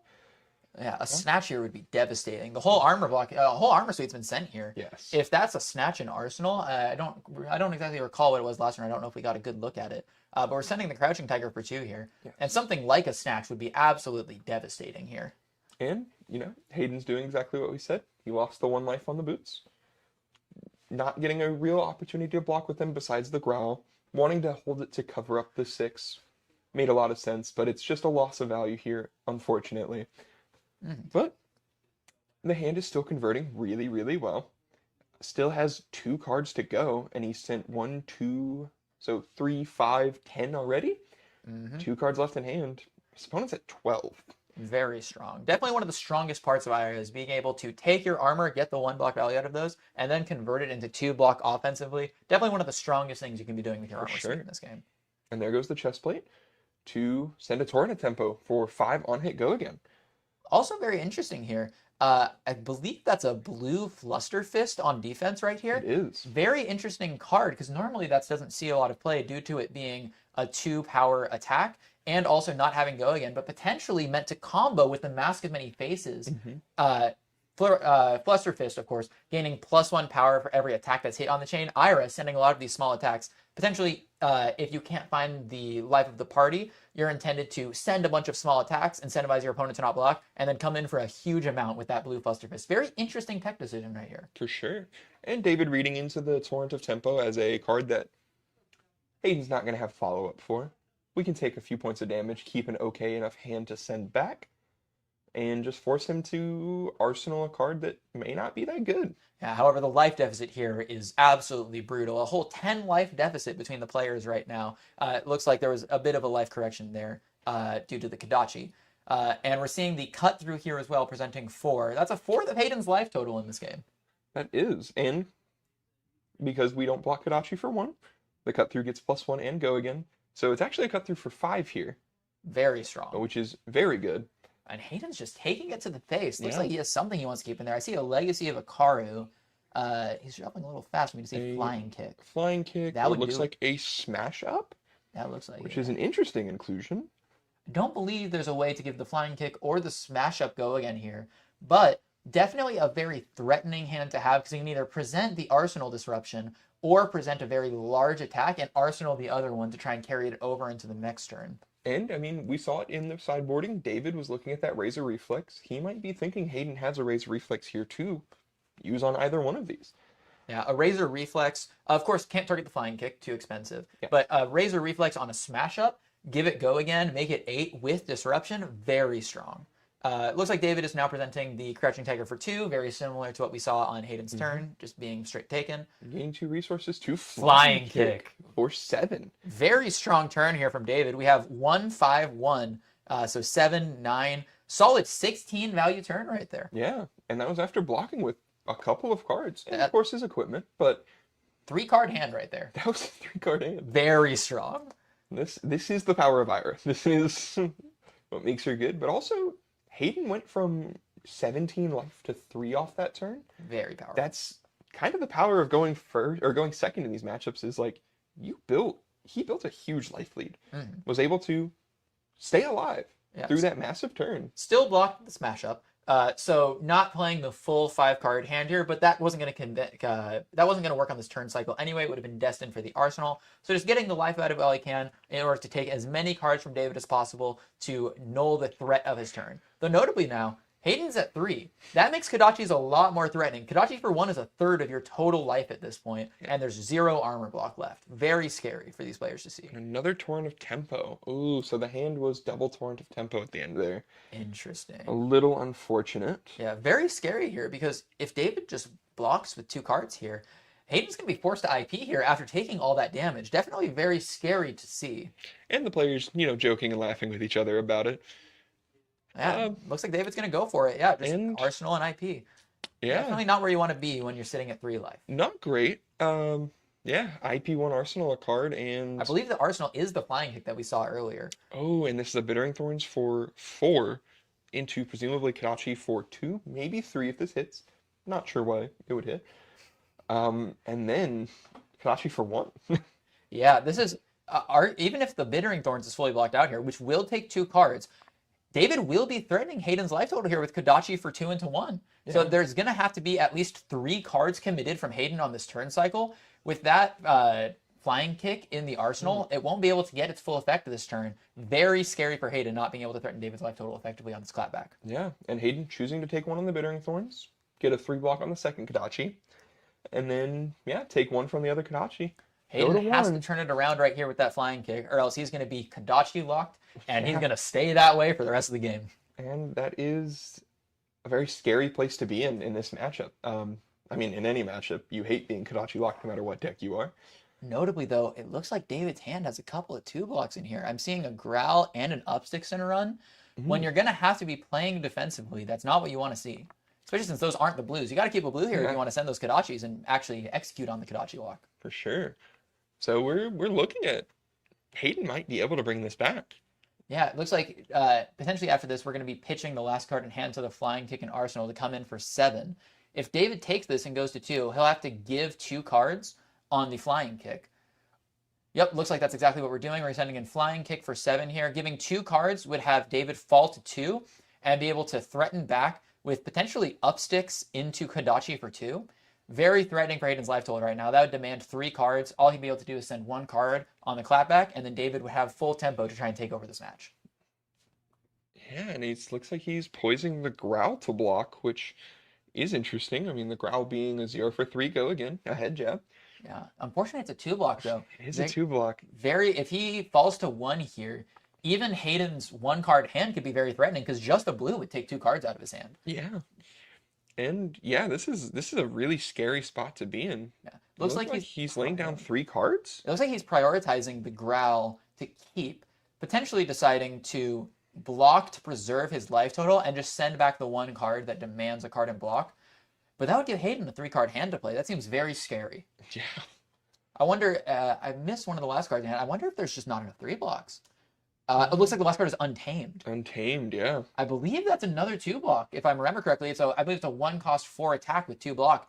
If he wants to preserve his life, if he wants to preserve his life total here, he has to give up so many cards out of his hand. He has to give up 3. This is definitely the disadvantage of playing this Tiger-focused Ira deck. When you're trying to play these smaller hands that block better, all these Tiger cards, to make up for the fact that they're so strong offensively, block too. Yeah.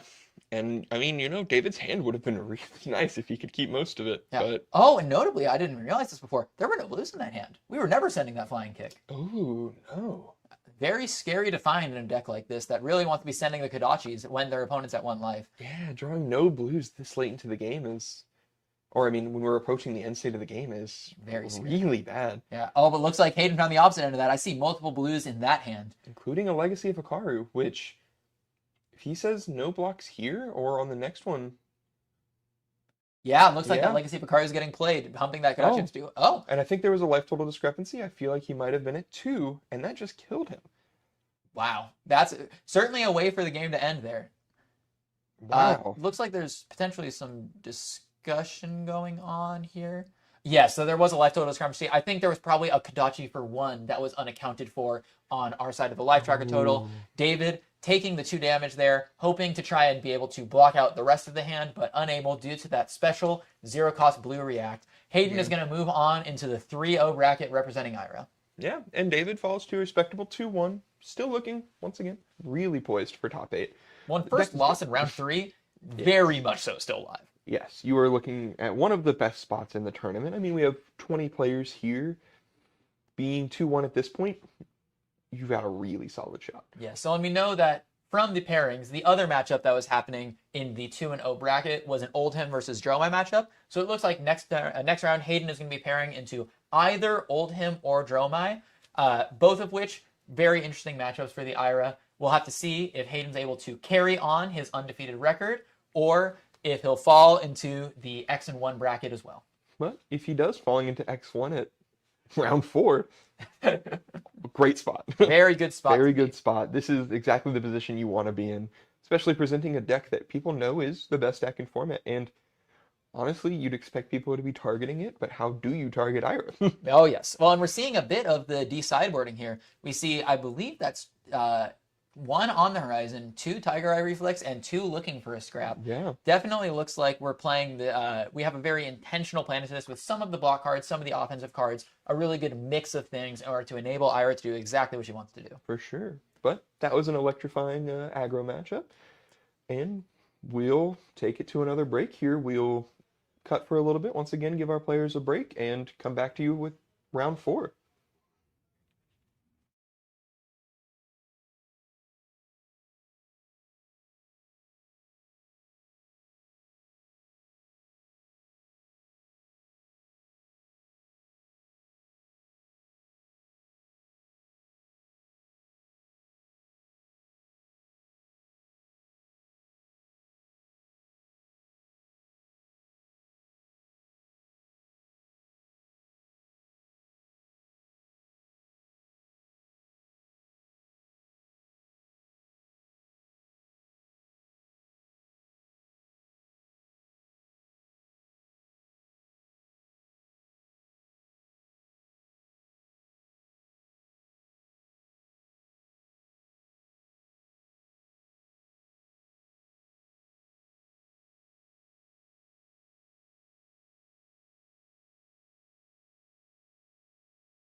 Hello, everybody, and welcome back to round four? Four. Four of our Blood on the Bayou Sage Circuit series, where players are competing for the prizing of this event, the Skirmish, and the overall circuit point prizing.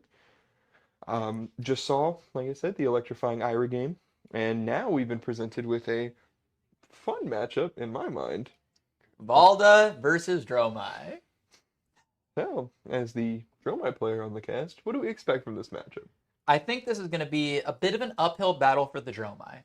Typically, the way that Dromai plays into a lot of these Guardian matchups, which have a lot of 6-power cards, which will pop the dragons, prevent them from being established on the board, and prevent them from swinging out while stealing the action point of the Dromai player. The way you counteract that is by setting up a second cycle with a bunch of cards that will deny Phantasm and create action points, being able to send a bunch of attacks with a bunch of dragons with a lot more damage than your opponent can block.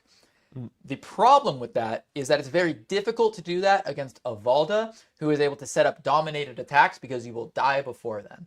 So the challenge for Rob here is going to be survive, mission survive, and then try and get into an endgame with multiple of his threats online and be able to swing out with damage. But it's going to be very hard to get there. Definitely an uphill battle, but definitely something that a player of Rob's calendar can do. Okay. I feel like surviving is going to be a real challenge, considering we don't have access to Sigil, Sink Below, Fate Foreseen, a lot of the tools that Dromai used in CC to survive. Yes. So I'm interested to see what we can do. I know we still have access to Sandcover. Sandcover, Oasis, Respite are the two that really come to my mind. Yes. There's also, I've seen some on, I believe it's Cast Below, the new D-React from Sage that reduces an attack's power by 3. Ooh. It's just a generic 3D react that is unconditional and has some niche text against some other decks that care about the power of their attacks. But ultimately, just another D-React that some lists are on to be able to help get around that dominate. Interesting. I wonder if we'll see that come into play against some of the tower effects that Vault is known for running. I don't think the tower effects matter too much in this matchup, but it would be pretty interesting if it came down to it. Yeah, I don't think the smacked reality that we've seen as being the tech for Florian is going to have a lot of text here. Dromai will create some tokens occasionally, a Spectral Shield or a Ponder here and there, but not really super reliant on a lot of those Aura tokens. Instead, on these big dragons on the board, I think what it's going to look like from Nicholas's side is we're going to be seeing either swinging in his hammer to cash in on killing a dragon, or sending a big dominated attack to threaten Rob's life total. For sure. Yeah, so we're looking at the die roll right now. I think both of these players ideally wanting to go first here. Rob wants to be able to set up his Ash, while Nicholas is wanting to sneak in some damage early and force a Dromai player to go down on maybe some important cards. For sure. Does the... Oh, looks like they tied on the die roll twice. Well, rolled a 4, and there's the third time. Can we go for 4? We got a 3. Okay. Real hard to tie that. I think this might be one of the craziest things that we've seen on broadcast. Okay. All right. We finally broke the streak. Rob gets to decide. Now, you said Rob would probably want to go first in this matchup. I believe so, because we're playing the Glory Seeker, as you can see right there. Glory Seeker says that you can pitch 3 to draw a card, which normally seems pretty bad. But in Dromai, whenever you pitch a red card, it creates an Ash token. And Ash tokens are required to play out all of your dragons to summon all of your allies. So what Rob will ideally be looking to do is pitch 3 of his reds into the Glory Seeker, draw a card, maybe play a dragon. There's potential for some setup there. But otherwise, just get the Ash on board and then get a good arsenal. Okay. That makes a lot of sense. We're seeing an unmovable in hand immediately. Looks like... Interesting. Is that a tectonic instability? That looks And like a it. pummel? Interesting. A hand, notably a hand without an attack, but definitely a lot of threat here. It looks like we're pitching away. I can't see all of those pitch cards. We're pitching away at minimum. There it is. Haboob. Oh, we're on Haboob as well. That's another interesting thing for this matchup. A lot of these Guardian decks on a lot of blue 6s. Phantasm, the keyword, cares about an attack that's blocking having 6 or more power. Haboob says that while this aura is on the field, your opponent's attacks get -1 power, turning off all of those blue poppers, potentially putting together a turn that Rob can kind of pivot around. Interesting. It looks like the 4th card in his hand might be a Draw the Crowd, which Yes. is kind of exactly what Nicholas wants to have here. A couple of auras to set up a really solid arsenal in the Unmovable. I mean, Unmovable doesn't seem the greatest in this matchup, mostly because the dragons don't swing that big. But there's room for it to be good. Is that blue unmovable? I'm not sure if It- I'm seeing that right. I think it is a blue unmovable. I think that would make more sense because I don't think the red unmovable makes enough sense. Dromai not typically known for going tall on attacks unless they're on the nimbleism package, but the blue one definitely a decent option. There's a lot of dragons that are swinging for in the 4 to 5 range, being able to cover that up with the Yeah. blue. Definitely an option to have. Blue, set up your pitch deck a little bit. Exactly. But this is a little bit of an awkward hand if he wants to arsenal the unmovable because that looks like a red pummel. Yeah. That doesn't really pay for draw crowd. There's potentially if that is the blue unmovable, we play the draw of the crowd, pitching the unmovable, see what we draw. If we had an attack, we can send it. Elsewise, potentially we can play the instability. No, it looks like we're going to be pitching the So we're instability. pitching the instability, which I think makes a lot of sense. We only make one seismic off of it. We'd like to get a little bit more value. Oh, and it looks like you drew a promising terrain. Yeah, it looks like we also pitched into the magmatic carapace here to get the second seismic. Looks like all we need is one more draw effect in order to get the dominate. Unfortunately, Dromai not really drawing many cards, so it looks like if Nicholas wants that, he's going to have to get it together somehow from this board, but it doesn't look like there's a way to get to that third. And it is, yeah, it's just going to be a Titan's Fist for 4. Yeah, I wonder if, because there's the extra card in hand here, that hammer doesn't have go again. You'd think if he was just going to arsenal the pummel, he'd play out the promising terrain, just in case, just to get it out of the hands so you're not IPing it. But maybe Ooh. you're trying to pummel here. We're also getting a little bit of extra value off this Oasis. Not only do we make an Ash token, we also gain a life. The vault is at 21. And a very rare occurrence, the Valda being at 21, involving that Oasis getting the full 5 value. Definitely a very interesting thing. For Ash, also very flush. Dromai obviously very much so relies on having a bank of Ash to be able to play all of these dragons, like the Uvia, which will generate a lot of Aether Ashwing tokens, which will be very hard for Nicholas to deal with. For sure. Starting off with a Ravenous Rabble for 4, as we'd expect. I don't think Dromai runs that many blues. Probably just the passings. There are some builds recently I've been seeing that are running blue Billowing Mirage. Interesting. It's a block 3. It can make an Aether Ashwing token, and in a pinch, it still makes Ash.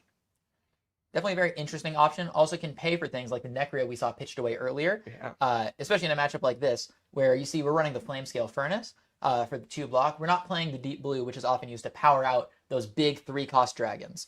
And here we're seeing one of the aforementioned blues, Passing Mirage pitched away, next to all of those dragons, hoping to set up some dragons and a Passing Mirage, so in the late game, there's too many threats on one turn for Nicholas to deal with all of them. Yeah, and it looks like we're playing a Billowing Mirage.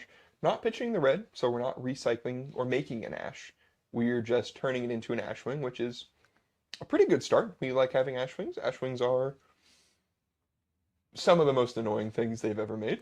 It turns out 1 life, very hard to kill effectively if you're not Ira, Scarlet Revenger.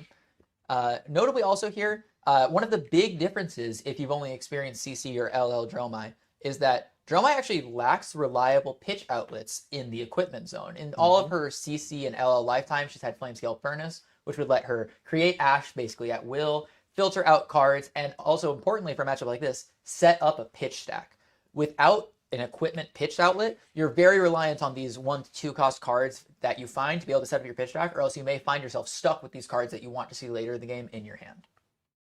Definitely not ideal when that happens, but it's something you can work around. One thing to also be looking out for from Rob's side here is the 3 most important dragons. Aswai, not one of the ones I was going to mention, but very good in this matchup where Nicholas isn't preventing any Arcane Barrier. Yeah. And yeah, I mean, like, we want to see the Mirror Guides, the Chrome Eyes hit the table.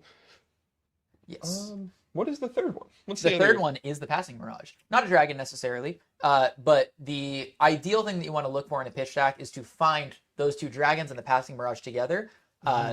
Mirror Guy and Passing Mirage effectively have the same text on them, that they remove the Phantasm from the first attack, and Chrome Eye, that it generates the action point. So if you're able to set them up all next to each other, your opponent can't pop them to remove them, and they're forced to spend their only action point on the turn, clearing one of the things when you have multiple of them out, which lets you send a barrage at the opponent over multiple turns.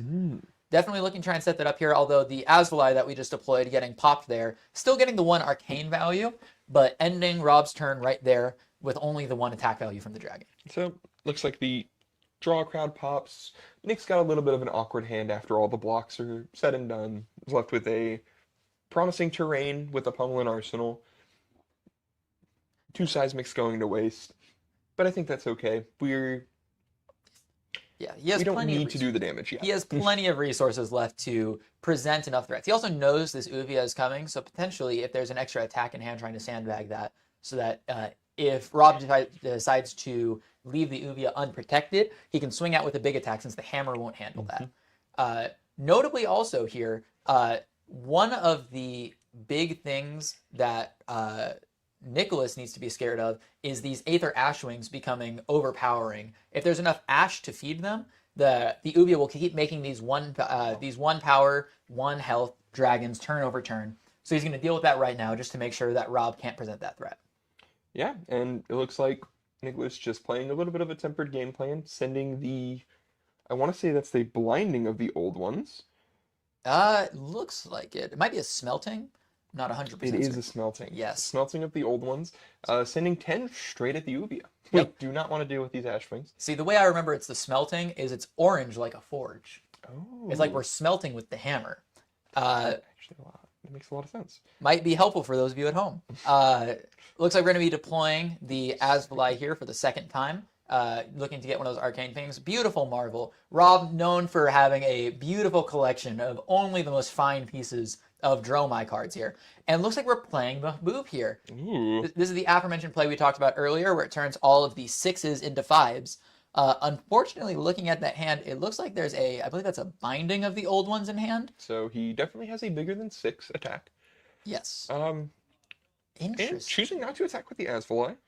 Playing out a dust up. This is very scary because Haboob, at the start of each turn, it gets a counter. And then you have to destroy an amount of ash you control equal to the amount of counters on it. And that's at the start of both players' turns. So he's going to lose his last ash here to Nicholas if he chooses to keep it around here. And then he won't even be able to keep it for his own turn. So very interesting to play it out here. Potentially wanting to just filter his hand. The really interesting part is we're sending a dust up for 4 -1 off of the Haboob. Because it says it's a symmetrical effect. It is a symmetrical effect. So, a little interested by this play. We're already at 1 ash, so we're probably losing this. I think, if I had to guess, I can't see Rob's hand from the way that he's positioning it.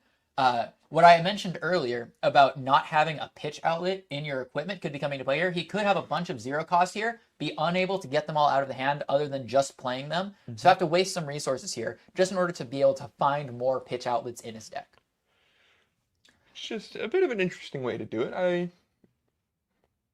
think I'm wondering. the only other way, I think, if there's no go again attack in hand, that dust up, there's no way to get both the dust up and the Haboob out of the hand without some kind of anti-synergy. I think that's part of the reason why some lists are off it. And we're seeing a sand cover as well, likely also part of the reason that hand looked the way it did.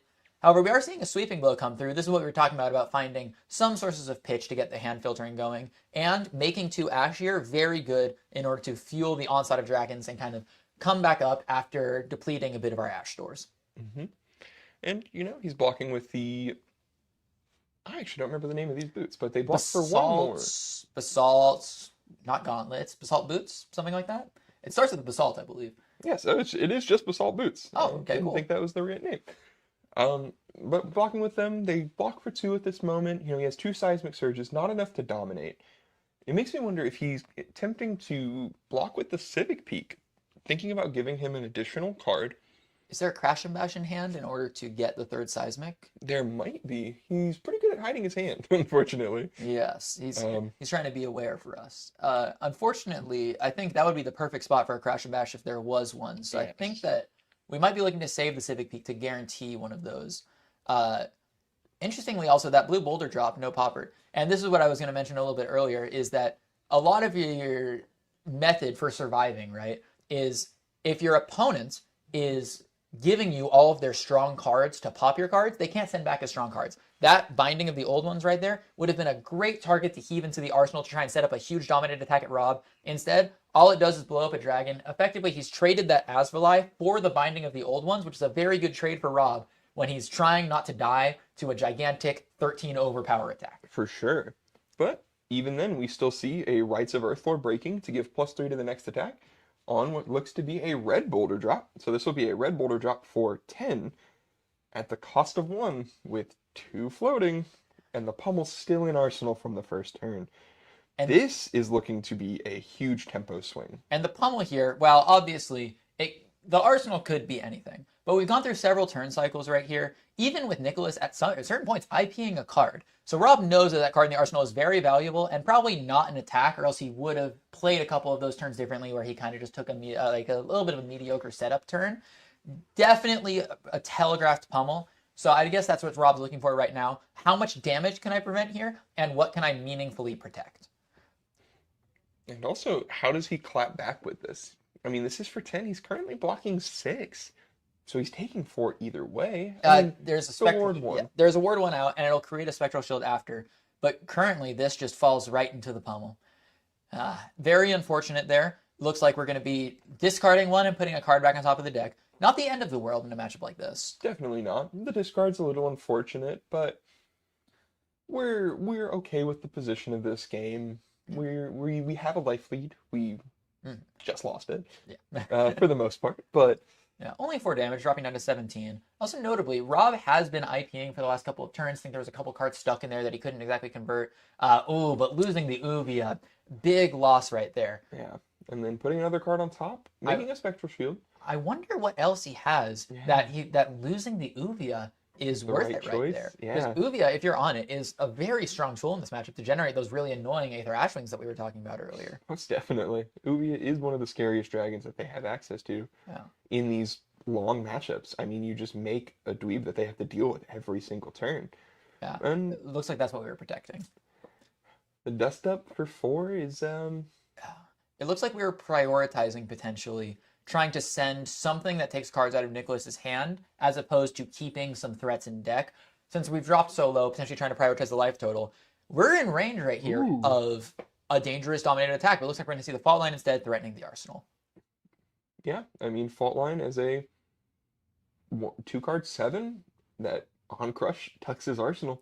One of those disruptive Guardian effects that's really prevalent in Sage that really helps Guardian stick out in a format where there's a lot of numbers and not a lot of disruption. Guardian always stays supreme in the fact that they have all of these disruptive crush effects available for messing with their opponent. Yeah, thankfully Rob has the Seismic Surge here, so it is just a simple 1-card block. Yeah, looks like giving up the Dunebreaker Senpai here. Senpai, a very interesting card that didn't see a ton of play in CC due to the fact that it's an attack that requires a pitch that also has Phantasm. Very dangerous thing to ask of your deck. But the upside of it is that if it's popped, it'll make an Ash, which in a deck like this that is so needing of Ash, very useful effect. It looks like we're giving it up. We don't want to lose our whole turn to that. To instead sending Sweeping Blow, get even more Ash in store for that endgame. Yeah, I mean, Sweeping Blow is still a very fine card to play. Another Passing Mirage is in the pitch zone. So we are looking to play the really long game if we can get there. Nicholas has just done 10 damage. That's true. And has yet to dominate an attack. All of his equipment is gone. Yes. We're making an Aether Ashwing here with with the Billowing Mirage. It looks like Nicholas's hand here is a Binding of the Old Ones, a blue Unmovable, and a blue Edge of their Seats. Looks like potentially for this turn, all we're looking to do is just heave the Binding of the Old Ones. Or pop. He's valuing the pop of the Aether Ashwing over the heave 2 to make 2 sides. Interesting. Because in this position, if you heave the Binding of the Old Ones, you can block with the Civic Peak on your opponent's turn, get to 3 Seismics, and send the 10 Dominate. Yeah. Looks like instead we're just going to be sending the Hammer for Fort Face, really valuing getting rid of that Aether Ashwing. And I mean, threatening 4 damage is still very good at this point. I mean, 4 is a third of his life total, and Rob's immediately willing to take it. Yeah, I think at a certain point, he's falling low enough now to where these dominates are very concerning. So he needs to hold the hand at some points and present enough threats to get Nicholas to respect it. And this is looking like his turn. And Nicholas just drew into another Boulder Drop Pummel with 2 blues. So if he can keep most of this hand, he might end the game on his turn. Yes, it's looking like Rob is playing the Ravenous Rebel, revealing the Blaze Headlong, definitely threatening to go a little wider this turn. And gives up the Boulder Drop there. Looks like potentially just trying to set up another turn. Oh, Rake the Embers. Very good card here. Very good card. We were talking about how annoying those 1 Aether Ashwings are. Try 3. Yeah. one of the cards that was recently unbanned, gave a little bit more life to Dromai in a meta that's a little bit hostile to her. One of the premier cards in bringing her to premier in CC. And here we are with the Chromai as well. When we were talking about pivot turns, this is what they look like. Chromai swinging, generating an extra action point. Nicholas is going to need two poppers in order to stop this turn. And we're looking at a hand that's going to have to give up everything to do that. Yeah. And this is the card that Rob's been holding in Arsenal for a few turns. He was looking for a turn like this, and he found it. This is a really, really nice turn to swing it. And we get the two poppers out, but that gives Rob a 5-card hand. I don't know if Rob knows that, if he expects this to just be Hammer. If that's a blue pommel, maybe we still get Hammer for 3 at an Ashwing, but looks like we're just going for the arsenal here. Notably, the strength of Rake is that even though Nicholas gave up his whole turn just to stop Rob's turn, there's still 2 Aether Ashwings left over and a full grip on Rob's side. Those Ashwings threatening to add an extra 2 value, which in Sage, a 20 life format, 2 value is already a 10th of your life. Very threatening, especially since these Aether Ashwings are going to require more of those attacks that that Nicholas is trying to send. Oh, and that is a Vincerakai? Very interesting. Vincerakai normally not played in a bunch of these matchups. I noticed Rob is also on Necria. It seems he might have brought in all of his dragons into this matchup just in an attempt to present enough threats to overwhelm Nicholas's amount of poppers. And, I mean, we're asking for a lot here. There's, of course, a blue disable in the hand. At worst, this is just a recharge of Ash, and that's fine. That might even have been a red disable. Yeah. Notably, though, the Mirror guy is getting pitched to the bottom. We just saw a Passing Mirage pitched to the bottom a turn or two ago. So we're going to hopefully, depending on the way that things have been ordered, have a Mirror guy and a Passing Mirage on the same turn as we get further into the game, if Rob can survive that far. But this is exactly what we were mentioning. This is a boulder drop. We know a Pummel's an Arsenal, and he has another card in hand to pay for it. Yeah. Very well, this could end the game right here. Rob has to have the pummel on the mind after the previous turn, but potentially hedging on the fact that surely 2 pummels going to be grouped so close together. Yeah, especially with red boulder drops attached to both of them. Yeah, very scary lineup. Definitely what Nicholas has been trying to set up this whole game. Now, I don't remember if Rob has pitched both of his sand covers. I know I've seen one of them. I believe the second one was pitched on the last turn cycle. Okay. First one was pitched earlier in the game. And I don't think we're quite back to his pitch stack yet, so... Yeah, I believe we're 2 or 3 turns off from that.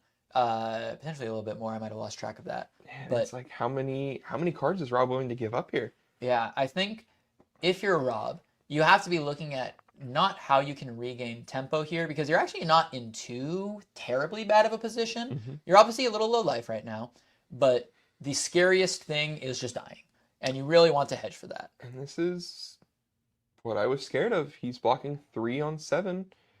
He might have the D-React. He might have the Oasis. He could have an Oasis here. We've seen one. We haven't seen a second. Oasis would leave. Yes, there it is. So get the 5 value off of that, but still going to have to discard and bottom. That's going to take his whole hand away. He's just going to give Nicholas back a full 4-card hand.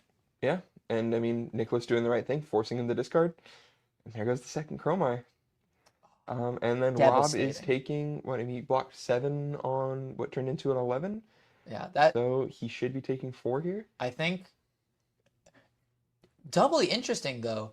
Rob pitched away for the Oasis Respite, the Kyloria and not the Chromai, despite the fact that the Miragai and the Passing Mirage were pitch stacked right next to each other at the bottom. I would think that in that position, you'd want to be able to preserve the Chromai for that kind of endgame loop if you're able to play super defensively to get there. Yeah, and potentially valuing the on-hit there, something that can force Nicholas to block instead of something for the much later game. Yeah. Potentially the plan for that. And they're fixing life totals right now. We appreciate that. And blocking with the fault line, choosing to, once again, blow up the Ashwing. We don't want these threats to stick around. Yeah, so much of the Guardian versus Dromai matchup is playing very disciplined, making sure you're answering your opponent's threats, because the way that you lose the game is by the Dromai player getting to snowball, but that's a solid 10 damage coming in right there with another binding of the old ones. Yeah, and I mean, Rob is low on life. He might just have to fork over the whole hand here. I mean, at least block 9. We can take 1, but what are we doing if we take 1? Yeah. Like, what's this hand? And we're losing Yenderai, not the best dragon in this matchup, because its defensive ability is kind of nullified by the pop, but just losing 2 dragons there, very dangerous.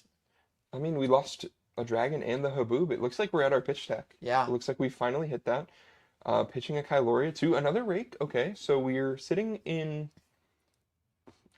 an okay spot. I'm not. Yeah.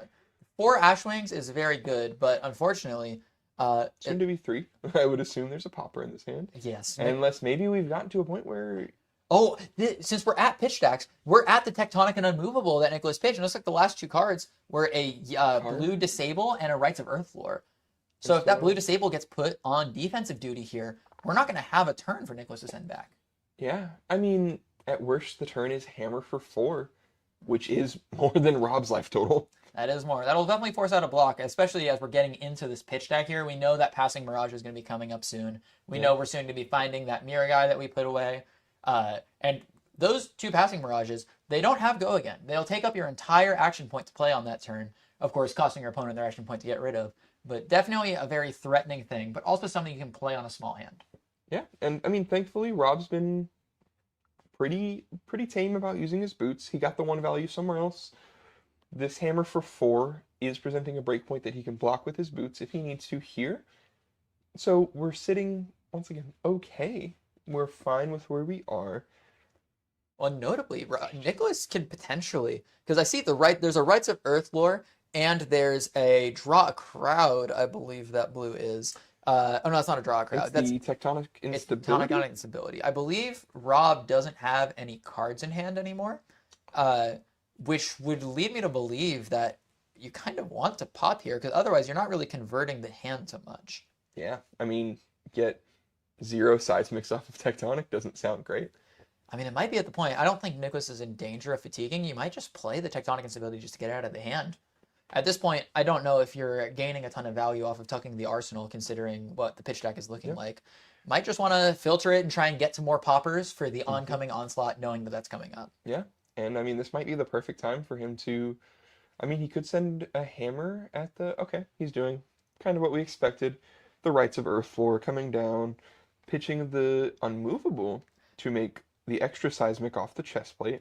Yeah, it looks like we're just going to Arsenal the Tectonic Instability. I guess that makes sense. If you want to get rid of it for free on a different turn, you can always just get rid of it. But also now you're also presenting the threat of if your opponent tries to set up an Arsenal, you can do it. And here we're seeing the On the Horizon that Rob brought in, getting pitched away again. Just haven't found a good opportunity to use it. But using it to deploy the Mirror guy and using the Passing Rush to develop a Necria. 2 very scary threats here. Going to try and use the Necria to regain some Ash here without having Phantasm presented. But looking at that hand, it looks like that Mirror guy is just going to go away next turn. So it's just going to be getting the 4 attack here and potentially the Ash if Nicholas chooses to block it. Yeah, but I mean, if we're deploying the Mirror guy on the turn he plays the Rites of Earthlore, if he attacks the Mirror guy, we're pretty happy with that. We just took a +3 buff out of his deck when we're at 3. That's very true. The one thing that I'm scared of here, I wonder if you're supposed to attack here, because now Nicholas is able to present the Civic Peaks on block and get to the Dominate threshold. Very scary to present here, although it looks like we're looking at a Macho Grande in hand that might be finishing the game all on its own. For sure. Yeah. But I think the Macho Grande would require us to keep a few too many cards for his liking. Once again, Nick is playing extremely tempered. Blocking with the Civic Peak, just like you said. Yep. Forcing him to draw a card. So messing with his pitch deck a little bit. Yeah. Maybe Notably, accelerating it. I believe that card should be, if I'm remembering correctly, a sand cover. Getting the sand cover, very valuable here for this dominated attack. And it looks like we're popping the Thrashing as well. Yeah, we're popping the Ashwing. Once again, just playing super tempered. Can't let him develop any advantage that he needs. So, if this isn't... Oh, he's skipping Arsenal. It might not be the sand cover. Interesting. I wonder what it would be that he wouldn't want to Arsenal. Potentially something that he's wanting to pitch away into the 3rd cycle if he thinks he can survive that long. But it's looking like this is going to be a very dangerous position for him. And this is a... 13 Dominate coming in for Nicholas at Rob. 10 damage over his life total. Can Rob survive this final onslaught from Nicholas? It's not looking good. It is not. I do believe without the card into Arsenal, that means there was no D-React. That means that all we have is at most... Oh, 2 sand covers wouldn't even do it. We didn't get the Ash off the Necria because Nick chose to block. We only have 1 Ash right now. Yeah. And, I mean, we have it on the horizon, thankfully. But even on the horizon plus sand cover only covers 8. That's 4. That's 1 more than Rob's life total. Yeah, that looks like that's the game right there. Very unfortunate for Rob, not able to make it. just not things lining up right in order to work in this very difficult matchup. Yeah, but I think he played it pretty well, all things considered. He had a good plan for the end game, and yeah, I mean, like you said, this is a tough matchup. Yeah, I think we saw right there. Nicholas played very well to show why this is a difficult matchup for the Dromai. Just the constant onslaught of very strong attacks while still being very capable of dealing with all these dragons makes it very difficult for Rob to set up any sort of huge pivot turn. Congratulations to Nicholas moving on into the, I believe, 3-1 bracket here. 3-1 bracket. Yep. Rob falling 2-2. I believe that the X and 2, I believe 1 or 2 X and 2s will make it. So Rob might still potentially be able to make it in on the bubble. For sure. He has a chance. His losses being round 3 and 4 are better than most. Yeah, considering this is, I believe, a 5-round event, if I remember correctly. It should be 5 rounds at 20 players. Yes. So pretty good breakers. Pretty good breakers, and we're sitting okay. Yeah. We're happy with where we're at. Well, and notably, Rob's losses to the current Oldhim that is playing at table number 1, and now to one of the highest ranked 3-1s. So looking very good for his chances to make it in as well. Looking very interesting for our final top 8 breakdown. Yeah, but that was round 4, and we're going to cut to another break here. Once again, give our players just a little bit of time to rest as we get ready for this final round before the top 8 cut.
Hello, everybody, and welcome back to the Blood on the Bayou Circuit Series. This is round 5, so this is the final round before top 8.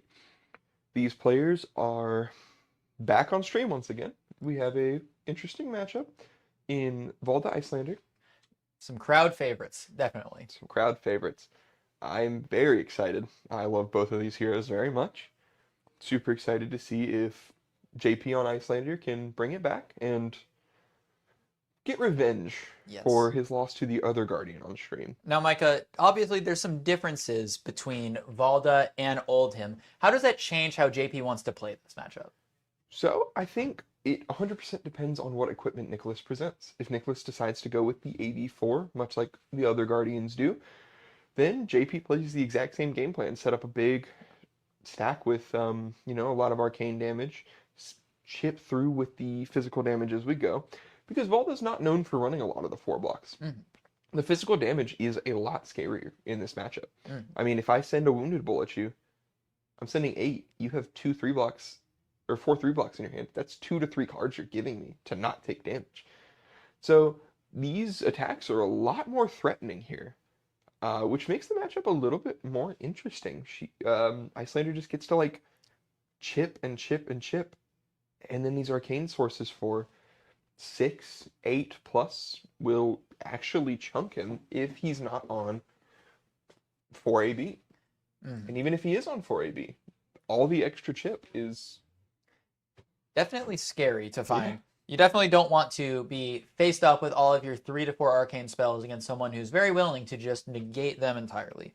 Definitely a very scary thing. Is there a possibility that the Valda decides to not present the 4AB? I think so. The Valda seems to run a lot of the red auras. She has a decent number of blues, and we're actually getting an idea of the equipment suite here. Looks like Nicholas might be on AB2. Still valuing the Civic Peak, which I think makes sense. Civic Peak is really good into these attacking decks. Yeah, being able to set up those dominates, fix it with the heave, get those 2 seismics out, and then get the 3rd in order to get that dominate can be very compelling in a matchup where potentially going long into an endgame with a bunch of Ice Eternals and other like Stir the Aether Winds, big combo stuff, might be a little bit easier to overcome. Also, one thing to note with the AB package, 4AB is a lot of sideboard space to present. It's definitely a consideration. Maybe Nicholas forwent some of the AB in deck construction in order to create some more space for some of the tech cards we've been seeing. And I think you have to. I mean, right, you have to respect Florian as a deck. That stack Florian list will kill these long decks if she's not devoting the sideboard slots to it. If we don't have the tower card. Smack of Reality. Smack of Reality, Smack yes. of Reality. If we don't have the Smack of Reality in the sideboard, we're not winning that matchup. I am So curious. Smack of Reality, I believe, does it destroy both on both player sides? 'Cause I believe the Icelander would care about the frostbites on JP's side, correct? ooh, that is a good question, actually. I am not sure I've read the card before. We'll see if it pulls up. There we go. There it goes. So it destroys all aura tokens they control. Okay, interesting. So it seems like the Ice Eternal plan would potentially work through the Smack of Reality. However, in a format like this, definitely a little bit harder to set up all of those. You need something like an Arctic Incarceration in order to set up those frostbites. But it looks like our players are getting started right now. A very funny starting 21 to 18 life total, not super common. And interesting, AB3 with the Arcane Lantern presenting the chest. Yes, okay. Yeah, that Magmatic Carapace, very strong for being able to convert some of those small hands, convert a Smack of Reality or a Draw the Crowd into multiple Seismic Surges that with the Seismic Peak can present that dominate threat while still being able to effectively AB with a blue card. Yeah, and I mean, AB3 makes a lot of sense. Some of JP's spells are a little more than that, but, you know, we have to take sacrifices somewhere. This chestplate is very good. I wouldn't be surprised if he didn't have another chestplate in this list. I also wouldn't be surprised. And notably for Nicholas too, a difference from the old him, you can present a clock a lot more effectively, maybe thinking that he doesn't need the full AB4, because if he can just play efficient numbers while ABing with blues and set up these big dominated attacks, he can kill JP before he needs to get into that endgame where he's ABing big arcane. Yeah, and we're starting off with a heave already. So we're heaving 2, making 2 seismic surges, putting a 10 power attack in the arsenal. Overpitching a little bit for it. This is very scary for JP if he wants to send an attack here. It looks like there's that look tough in hand. If he sends it right here, Nicholas is going to be able to block with that arcane, the Civic Peak, and JP would already have an arsenal. He wouldn't get any value off the draw, and he would get to the 3 dominate. So instead, we're just going to see a red Emeritus on his own turn coming in for 5 arcane. Which is, I mean, a great call out from JP. I mean, this hand is Scar for a Scar look tough, Arsenal and Emeritus. That sounds really good to me.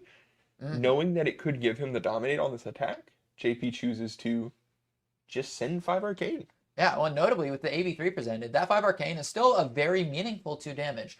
Every chip damage in this matchup matters, and that's some chip damage that's very relevant here. Yeah. Oh, but those pummels are stuck to Nicholas's hand with these big attacks. That's a pummel with 2 floating in the hand. Ooh, this is a rough spot for JP. It's very good that he chose not to attack and play into the Civic Peak. A dominated pummel here, honestly, might just end the game on the spot. Yeah. And unfortunately, like we saw, he arsenaled the Scar for a Scar, so he can't respond with an ice card to disrupt this. Yeah. And so this is looking like a lot of damage coming his way. Yeah. I think he's turning the Ice Eternal and the blue Ice Bolt, I believe that is. I want to say it's an Ice Bolt. Yeah. Turning it to the side, getting a little extra value off this armor. Makes a lot of sense to me. Yeah, well, he doesn't want to overblock too much because obviously the pummel can just go into the arsenal. The 2 floating that would be quote-unquote wasted isn't too terribly much considering the card is already rated around being a 6-cost den. And it is a red Ice Bolt. So we're blocking Ice Eternal, Ice Bolt, and Boots for 7. Yep, and then there comes the pummel. And looks like that's a look tough and a blue Winner's Bite in hand. yeah. JP was looking to send back that big attack. It looks like he's just going to have to discard one of those cards and just send the other to its destiny in the arsenal. And it looks like he's going to discard the Winter's Bite and probably end up pitching the other card to his weapon. Yeah, he has a Scar. I mean, potentially he could send the Scar for a Scar here in arsenal to look tough, present some 4 damage. I think that the 4 damage here, of course, not going to be super meaningful in the long term of things. Nicholas obviously wants to be blocking down with cards in his hand, but you know, you'd rather do that than IP the card. That's for sure. And I mean, we're seeing a boulder drop poised to block. Blue boulder drop, it looks like. And importantly also for Nicholas, he doesn't know if that card that's going to the arsenal is a blue ice card that could disrupt him, a blue arcane effect that could do damage to him, or if it's just a physical attack for next turn like we know it is.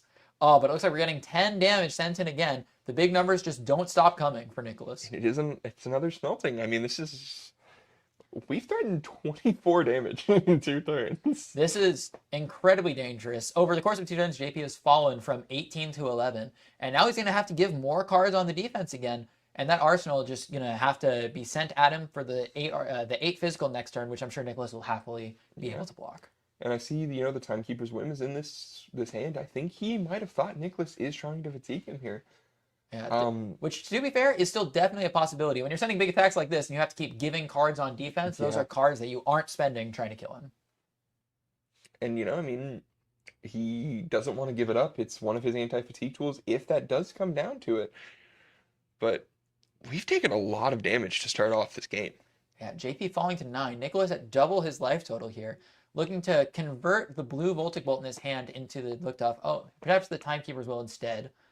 Looking to arsenal the blue Voltic, try and sneak through some of that 3 arcane. Yeah. Potentially through the AB3. And when he's sending 7, we have an unmovable in our hand. So if Nicholas wants to play it out, he can.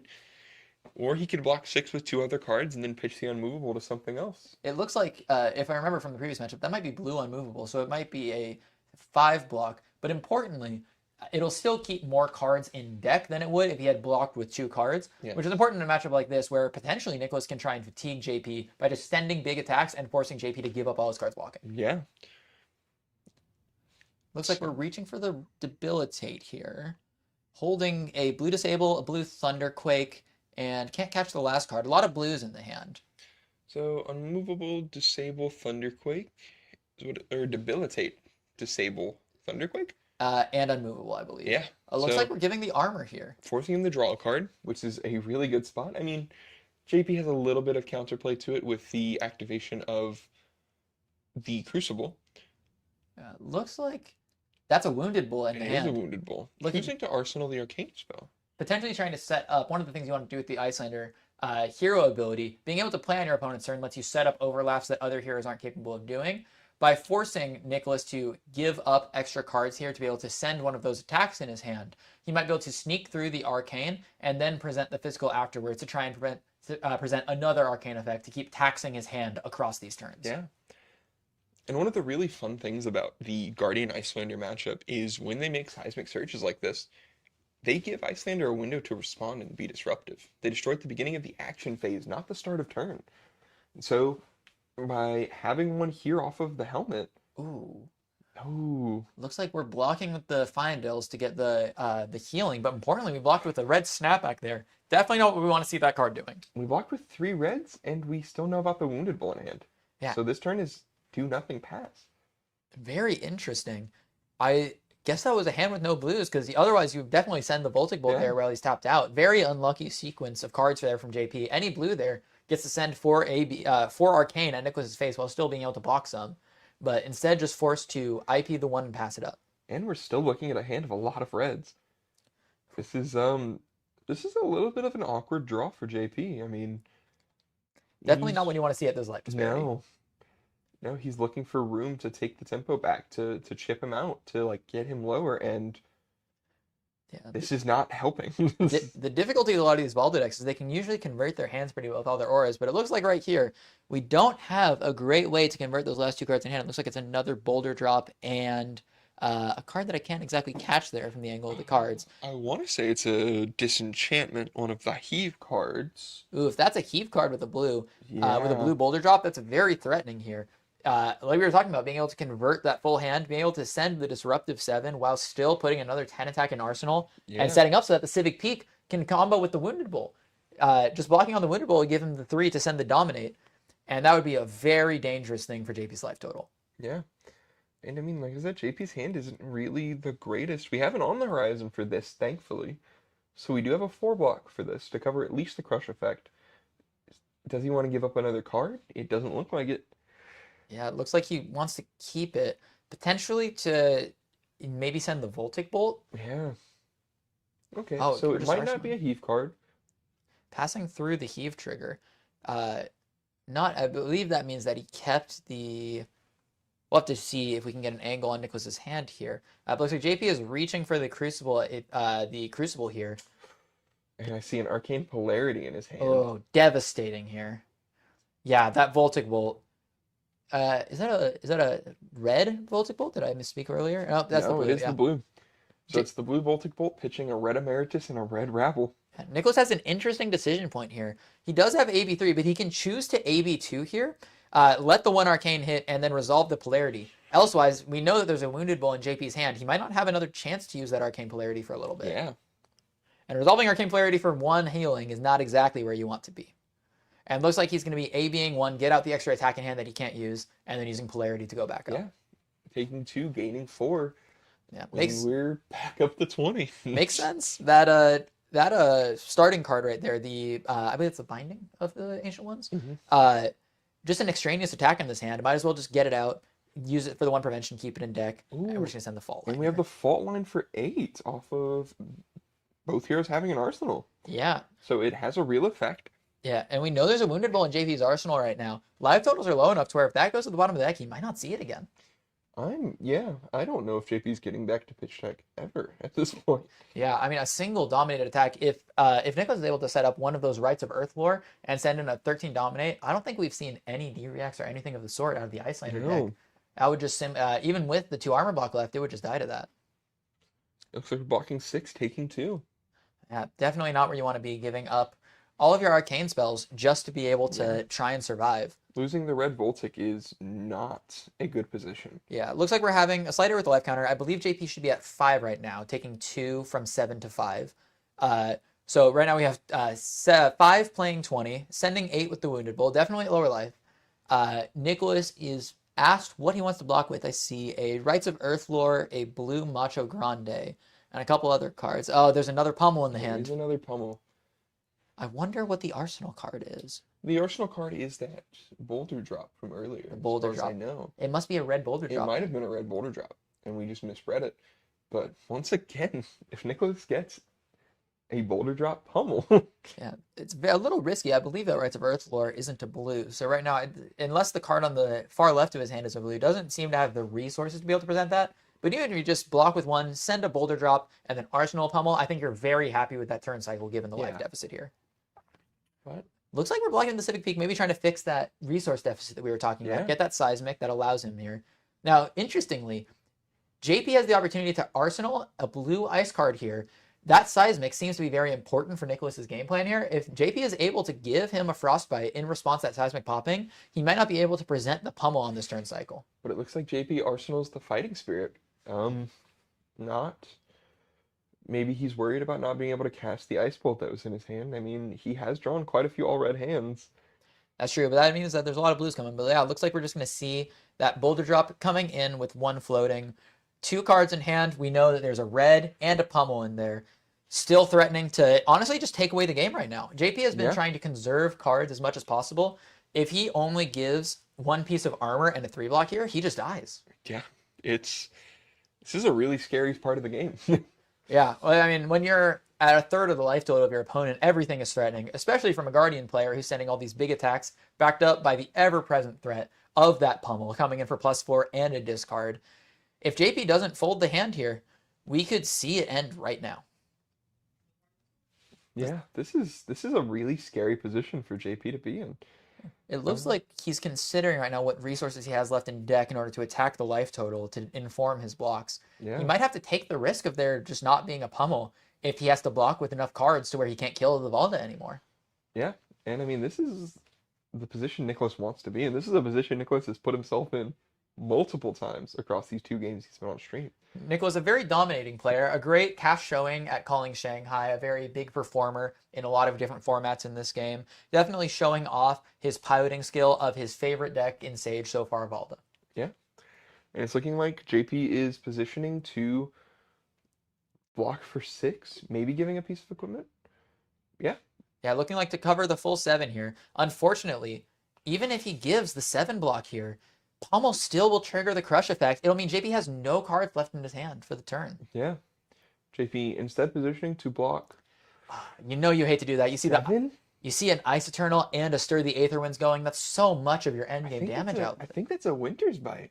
Yeah, it's a Winter's Bite. Oh, and an Ice Bolt, yes. So we're only blocking 7 here. Yeah. Yeah, it looks like the pommel's going to come out. JP's going to fall to 1 here, and presumably Nicholas is going to stack the triggers such that JP has to discard the card, not save it. He'll choose to pitch to the Crucible of Aetherweave just to save the card, Yes. but really not where you want to be at if you're JP, because we know that there's that attack in Arsenal.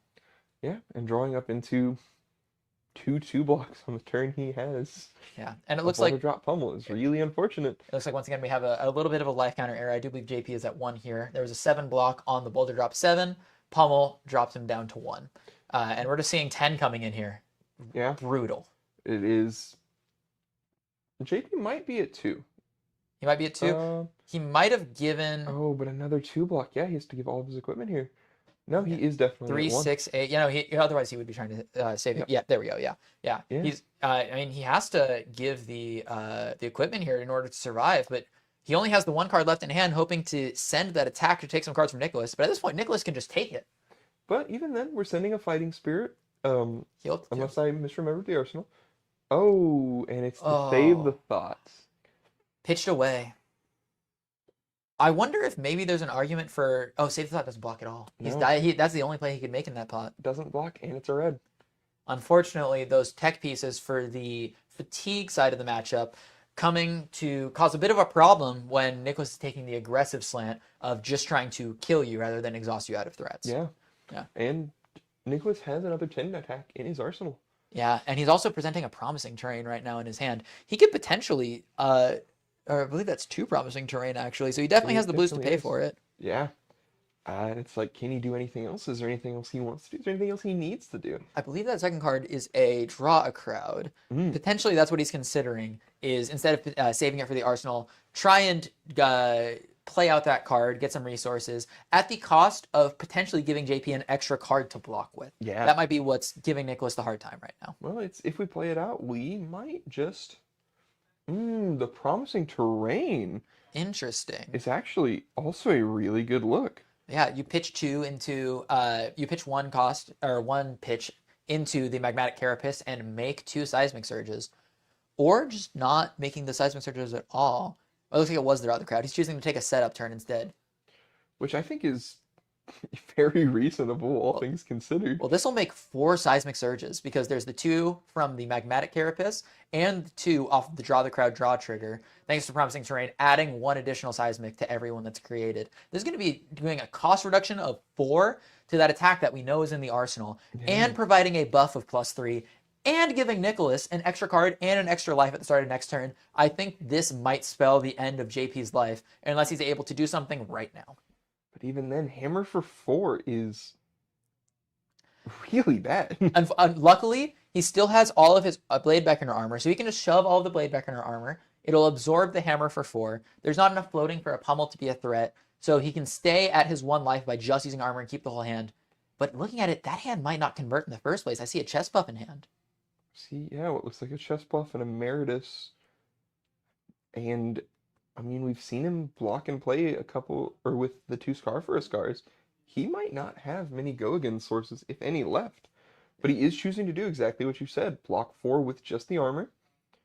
And choose to keep his 5-card hand. I think I that's wonder how this is going to convert. I think the armor give is definitely the best play here, just because we're seeing a big attack next turn. There's not really going to be another chance to use the armor here, but I'm just not seeing a good opportunity to make use of this whole hand, especially not with that arcane polarity in the hand. Polarity and the Ravenous Rabble revealing an Ice Eternal. Yeah, Everything brutal. is not going JP's way. Yeah, and unfortunately, Nicholas has not only a big life buffer, but he's going to draw 2 cards from the promising terrain at the start of his turn. He could theoretically give up his whole hand to blocks and still guaranteed send the 6-cost attack from Arsenal, because even if he draws 2 reds, the 4 seismics will ensure that he has enough. Oh, and his hand is chest buff. Just Wounded an Bull. absolutely brutal hand from JP. But it's great. JP gained a life. Yeah, it's a 2 We're life. so back. The 2 life, definitely very helpful in creating a life buffer. Unfortunately, I don't think it's going to be enough. Nicholas just free to give as many cards as he wants with these 2 promising terrains out. And from that whole 5-card hand that 6-card hand that JP kept due to the draw of the crowd, we were only able to leak 1 damage, and now Nicholas is going to be sending back a solid 4 + 10, 14 dominate, while gaining 2 life, while drawing 2 cards. I think this may be the end of the game. That was a 5-card 10 presented by the Icelander. Just absolutely brutal when you draw all those reds. Yeah. Just draw a crowd giving +3. Yeah. And that's just enough. 13 dominate seals the deal. Yeah, just an absolutely brutal draw sequence by JP. Drawing all those reds several turns in a row. Definitely not what you want to be seeing in this matchup. Such a hard matchup already to get over all of that arcane barrier and defensive equipments, and definitely not helped by not being able to do much with your cards in hand. Yeah, and both of the helmet activations from Nicholas were really good. Nicholas obviously piloted the matchup super well. A little bit of fortune on his side that JP drew so awkwardly, while he drew fairly well. Once again, getting that boulder drop pummel off is exactly what he wants to do. And the rest of the game was piloted masterfully as well. I really like this equipment. I know we were talking about it at the start from Nicholas. We really saw the value of the Magmatic Carapace and the Civic Peak there, setting up those big attacks, and preventing the Icelander from having any easy turns off. Just really good deck knowledge by Nick to knowing exactly what he needs to present in order to make this as good of a matchup as it is for him. Yeah. And, he's piloting this Vaulted deck well. He's X1 still at this point, 4-1 going into top 8. I do believe that 4-1 going into top 8 is locked. So I believe currently, just off the top of my head of what we have locked, we should have, I believe, 2 Iras in Oldhim and the Valda that we've been talking about locked in for top 8. Oldhim is definitely locked for first seed. Yes. Oldhim currently undefeated. Not sure how this round went for the Oldhim. We'll get an update on that later. Yes. But Hayden as well, I believe, also undefeated for this. Going into this round, I believe. I think Hayden lost to the Oldhim. Hayden lost to the Oldhim. Okay. So currently not undefeated, but pretty positioned to top 8. Speaking of which, we will be back with our top 8 shortly. As soon as we figure out what the bracket is, we'll have it brought up. Y'all will see it, and then we'll start our top 8 games.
Hello, everybody, and welcome back to the Blood on the Bayou Circuit series. Our Sage Top 8 is underway.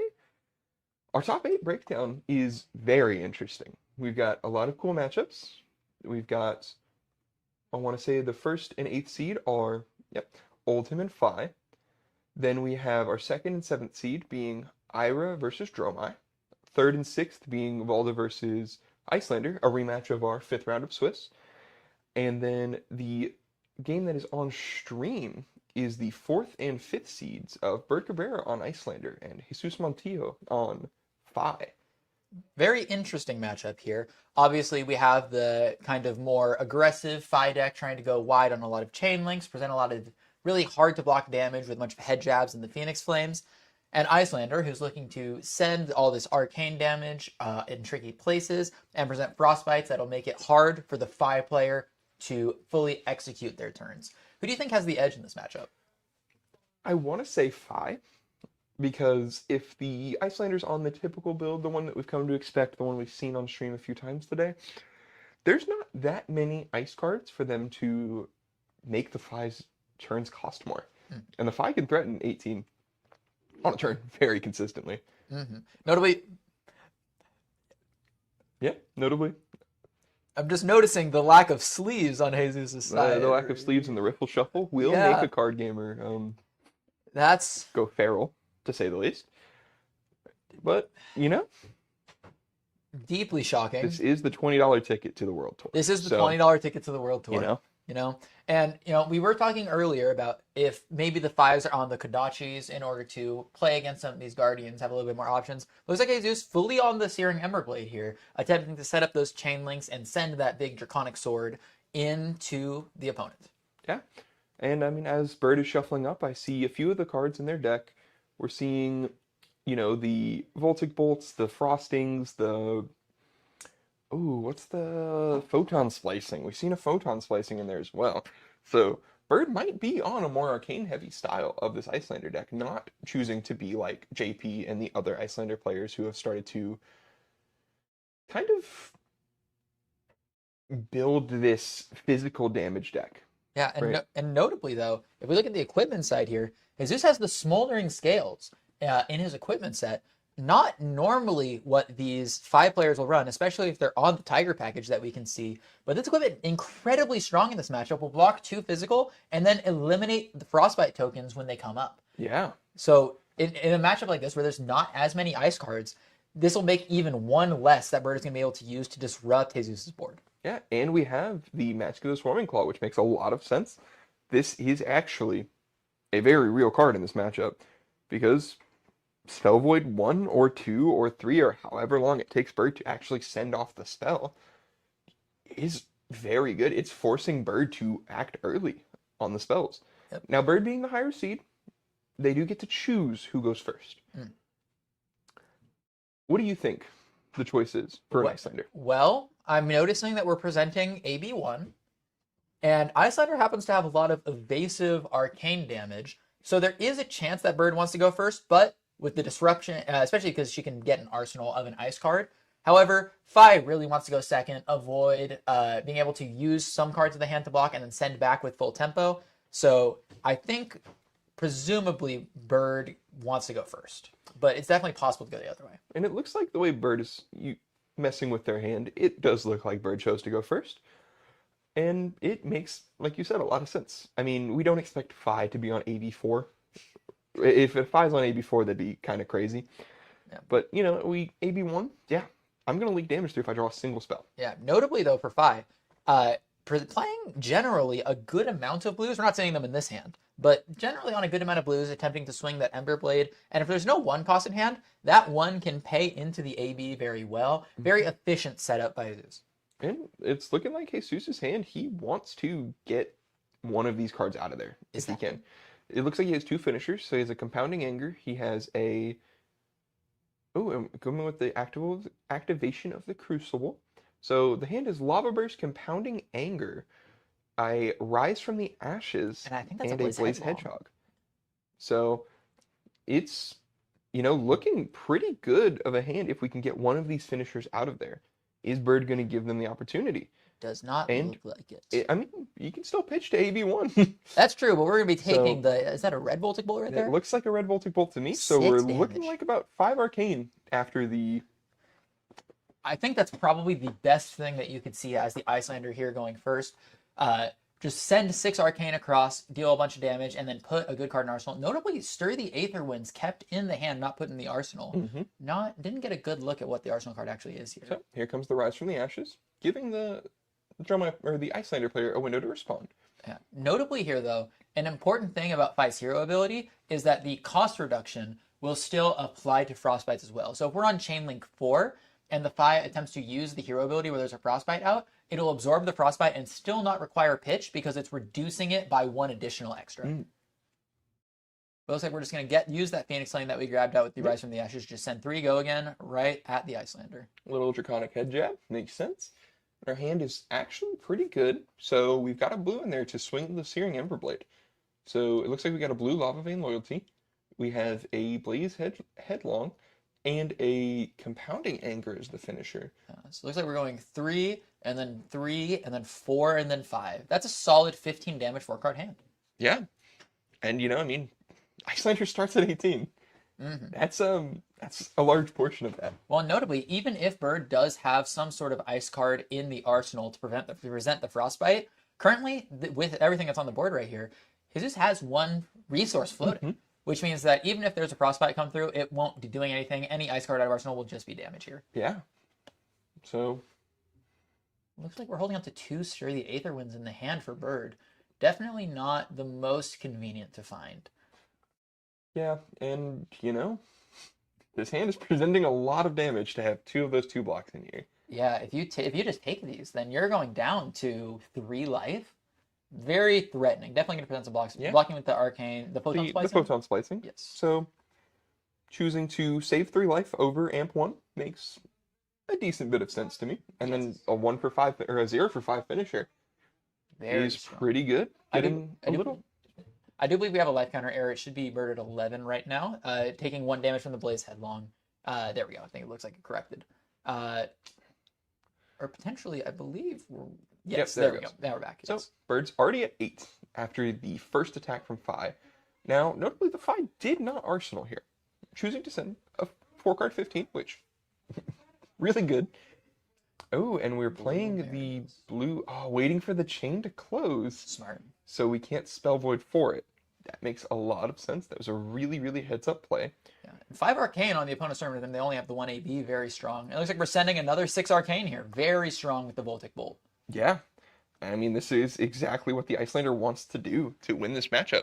Notably, Bird has no cards left in their hand. So the 6 damage here, even if it drops his to 5 here, won't have the card in arsenal to threaten to kill next turn. So need to block out this turn, potentially try and get an arcane card in arsenal that he won't be able to deal with. This hand is not the greatest for blocking. We see a Scar, a Rapple, and On the Horizon, and a 4th card that I did not catch.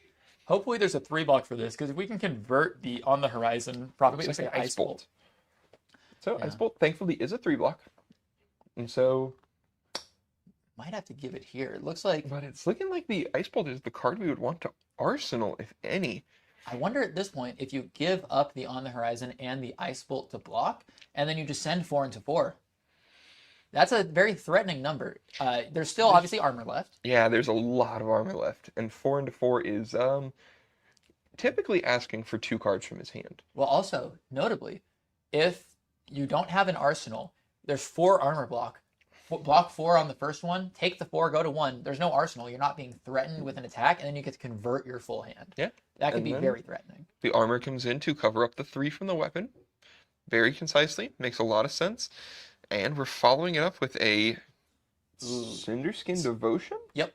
1 cost 2 power blue attack here. It looks like maybe this hand had a bit too many blues and didn't have a great chance to convert it on the defense due to the AB1 only being presented. Yeah. And then we just got to see what the finisher is. I mean, obviously it's a Phoenix Flame for 1. Yeah. Notably, if the obviously there's no arsenal right now, but there is the potential for a Frost Spike potentially to be in a matchup like this. Obviously, equipment hasn't gone yet, and we're giving up the equipment right now without having blocked with it. Very interesting. Yeah, I mean, Crouching Tiger for 2 is really, really still good. It is very strong, but notably, we know that Bird's hand contains 2 4-power attacks. Well, hopefully the Rabble is 4-power. It could flip Blue off the top. But those 2 4-power attacks are now suddenly actually threatening the life total. The armor can no longer save you. Yeah. And what's this last card in his hand? It is an Engulf the Flame Wave? Inflame the Firebrand. It's the new card from Penn. Because it's the 4th chain link or higher, it'll gain +2 and give all the prior chain links Draconic. So this is just a 4-power finisher. It looks like we're just giving the On the Horizon, very clean block there. Drop to 3 over the course of this turn, but able to send back those 2 physical attacks that we know are in the hand with the Scar for a Scar into the Ravenous Rabble to try and threaten some cards out of his hand. And we're seeing Jesus has a Arcane Polarity. Oh. Notably, you have to have taken a damage and survived for it to gain 4. So this is a really scary proposition here. And he'll be falling to 3 here. That puts him in range of a lot of these arcane spells that the Icelander player is presenting. Yeah. And, I mean, he's not arsenaling. Yeah. I mean, he has to arsenal it? That's like the best we've got? It looks like there's no blue in hand either. This is just a hand that blocks. Yeah, because you never want to give up the fire that burns within. That's the power card of the deck, being able to come in for 4 power while turning the Phoenix Flame in your hand into a real card. Incredibly strong.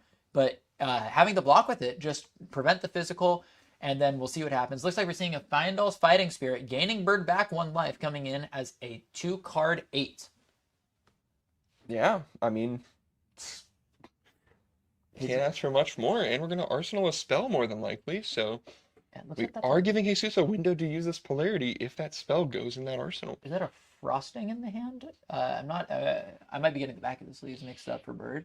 It's very hard to tell from this angle. Yeah, it looks like if we can arsenal an ice card at this point, we know that these hands are looking very red line-ish. Looks like we're only blocking 3, going down to 1.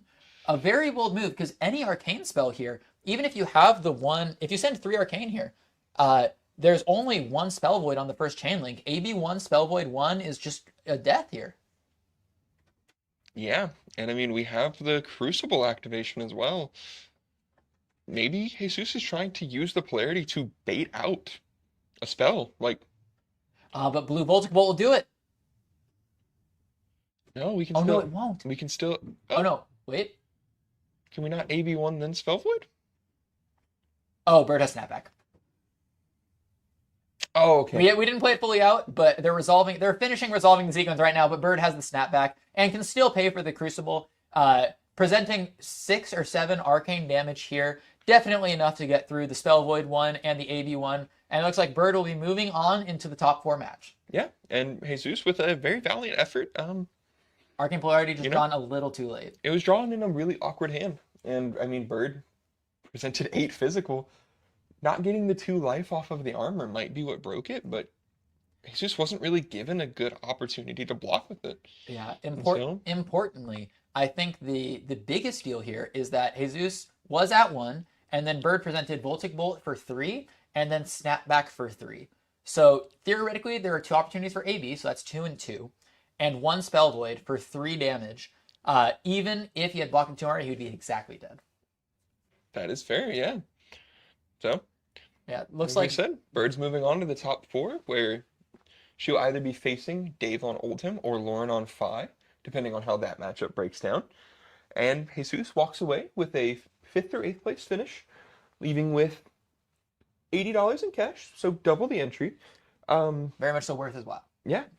Unfortunately, barely missing out on the promos, but still getting, once again, that beautiful Quicken token that was provided to us by Opus Arts. And, you know, the skirmish point pricing, or the circuit point pricing, rather. So 5th or 8th gets 8 points. 8 points puts him ahead of a lot of players on the circuit point list.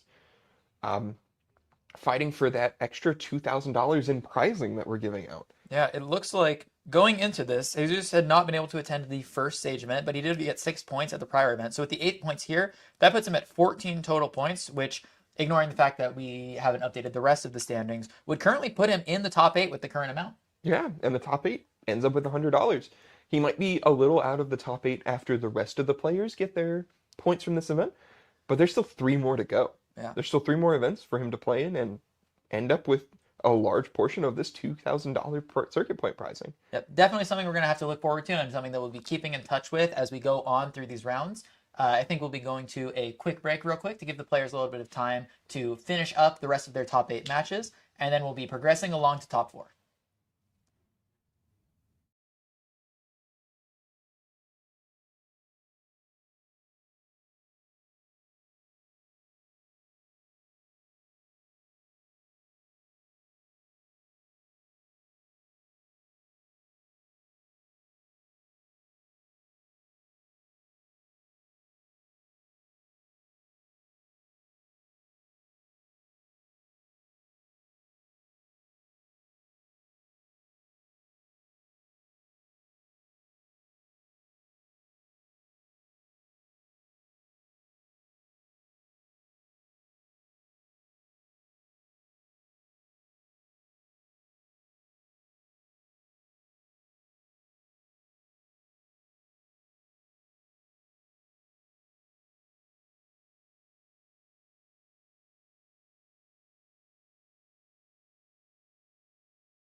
excited for this one. This will be a good one. Hello, everybody, and welcome back to the Blood on the Bayou Circuit Series. This is the top 4 game for our third event, the stage event. So, looking at our top 8 bracket, the Oldham was able to get there over the Phi. We saw the Icelander beat the Phi on stream. And then, the other side of the bracket, Hayden took it over the Dromai as Ira. And the Icelander got the run back against the Valda and was able to take their top 8 game. Very impressive game. I know we were talking at the top of the day about what the meta was looking like. We saw this big player Ira and this up-and-coming deck Icelander, and we're seeing the Icelander showing out very well. Some very powerful players with this clearly very powerful deck, putting 2 copies into the top 4, despite having, including being one of the top represented decks of the day. Definitely deserving of it. Yeah, and here we get to see that breakdown exactly. I mean, we get to see a Ira versus an Icelander. This is going to be a really fun matchup. The Icelander presenting what seems to be the same equipment set we've seen every single game, which is just 4 Blade Beckoner pieces. Those 4 Blade Beckoner pieces, they put in a lot of work against this deck. In the Ira matchup, it's 8 extra block, which means you start the game with 26 life, very valuable to have, especially when the Ira player is probably going to have at least 1 slot dedicated to AB, and then a couple 1-block pieces of equipment, so much less life presented on the board from the Ira side. Yeah, and once again, Hayden coming in at 2nd seed does get to pick who goes first and who goes second.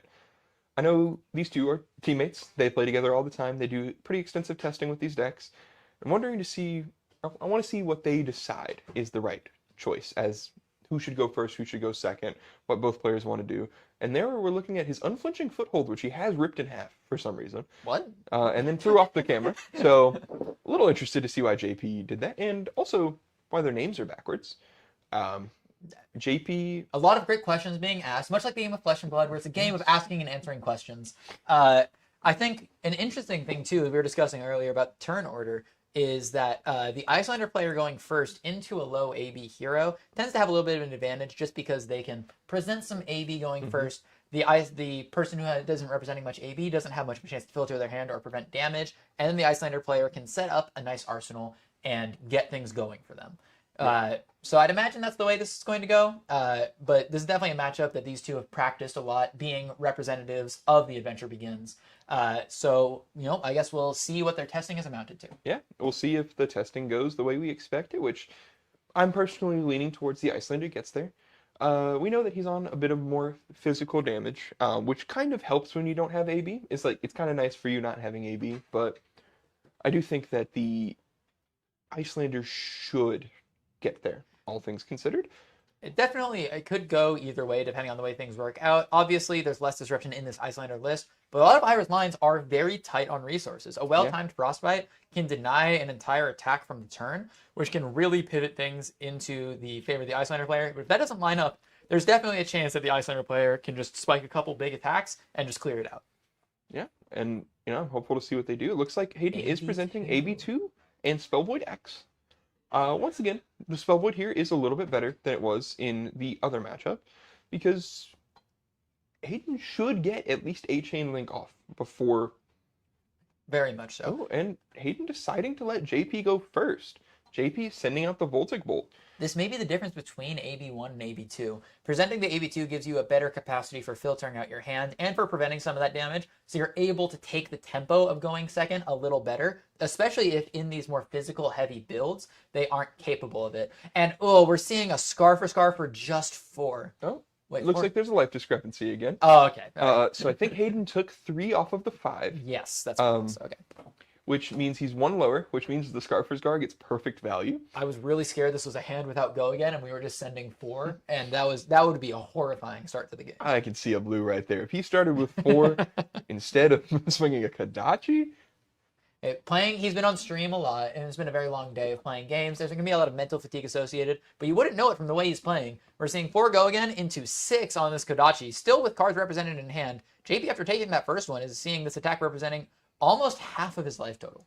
Yeah, and we still have 2 floating. I mean, so if JP decides to send some disruptive spell, like an Ice Bolt or something, he can still AB2 and then Arsenal, or AB1 and still pay for something, or even not AB and still swing the second Kodachi, depending on how it all works out. You see an Ice Bolt in the hand, That's a lot of spells. as well as a Frosting. And then we also, I believe that's a Emeritus Scolding and a blue Voltic Bolt, it looks like. Yeah. Giving up the Ice Bolt on defense, taking 3. Looks like we're potentially trying to, I didn't see exactly up in an Arsenal. The way that he's blocking makes it seem like it might be a big attack, trying to send the big attack and put something disruptive in Arsenal, like that Frosting. I'm assuming it's a Wounded Bull or something along the lines. Scar for Scar. Okay. Yeah. So we're trading Scars. Oh, that makes sense for keeping the hand, because now we get to send the physical and then the arcane, send a little bit of split damage on this turn cycle. Yeah. So, Forgo again, one of the classic cards of Flesh and Blood. I mean, it's been around forever. And yeah, this is a 6 really, arcane. really good conversion. Scar for 4 into Voltic Bolt for 6. And notably, we're also arsenaling a Frosting here, which means that we're going to have the 0 cost, 1 power blue attack in the arsenal. Not really much to do with the AB itself, but being able to present that Frostbite can really mess up these turns, especially when we see a Bittering Thorns in the hand. Yeah. And it's looking like... Potentially, we're looking to go Kodachi into the Bittering Thorns, which would leave 1 resource floating, perfect for a Frostbite to deny the next attack from coming in. Yeah, but Hayden is playing with an extra card in his hand, so he can always just pay the 1 extra resource into the Kodachi and be kind of fine with how it turns out. And JP looking like he doesn't want to disrupt right now. I think that's an okay play. I'm not Potentially waiting for Hayden to commit some more resources to the play to find the right angle for it. Yeah. Or maybe even just considering that he doesn't even care about the disruption. He wants Hayden to use up all the resources so that the arcane can get through and prevent it. Yeah. He might think this is more of a damage race than anything. To be fair, they're both already almost sub 10. Like, Hayden's at 10, JP's at 7. Yeah. This is turn 2? Yep. 3? However, the torrent of tempo from the Arsenal is backbreaking here. We see that if the Frosting had been pulled off there to try and prevent the card in the hand, it actually would have forced Hayden to pitch away this card and not threaten to go again. With this in hand currently, if that's an attack in hand and this hits, Hayden can present another Chain Link wide, and even if it doesn't, it can still go to Arsenal. Very threatening to see from Hayden's end. Yeah. But JP does have quite a few cards still left to block with. Even has the 2 armor pieces where he can, like, block 3 and then 2 more. Yeah, and that's exactly what he chooses to do. Chest Puff and the 2 Blade Beckoner pieces. Getting 4 block off the armor now, and still being able to block the first or part of the second Kodachi. Yes. Interesting, though, is that we know that there's the Frosting in Arsenal. Didn't use it to disrupt, nor did he use it to try and sneak through damage at the end of turn. I wonder if he thought that maybe Hayden was going to be able to cover it no matter what he did, so he's trying to preserve it for a better turn, and instead just be able to send this turn right here. And this is, once again, a Ravenous Rabble revealing a blue. It's part of the downside of this deck, or of this card in the deck. He's playing a bunch of blues. I mean, it is a 50-50 split. And so oftentimes the Ravenous Rabble just comes in for 2. And he's sent a total of 3 damage across 2 cards. Yeah, and interestingly, he sent the Frosting on his turn here, looking to get the AB out of Hayden so that he would be able to play a bit of a smaller hand. But it looks like he's going to be very happy to do so. Just going to send the Kodachi into a card, and he'll be very satisfied with that. Yeah. Ooh, and the Winter's Bite is a very, very interesting card to send here. Yeah, choosing to pay the 1 here, but still has the Frostbite.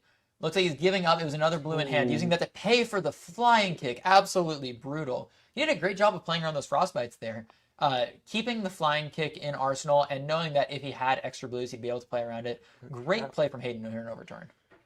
Yeah, and it also makes that Torrent of Tempo play a little bit better too, because we have a card in hand, forcing JP to block when there wasn't anything to follow it up. Like, he couldn't afford the Flying Kick.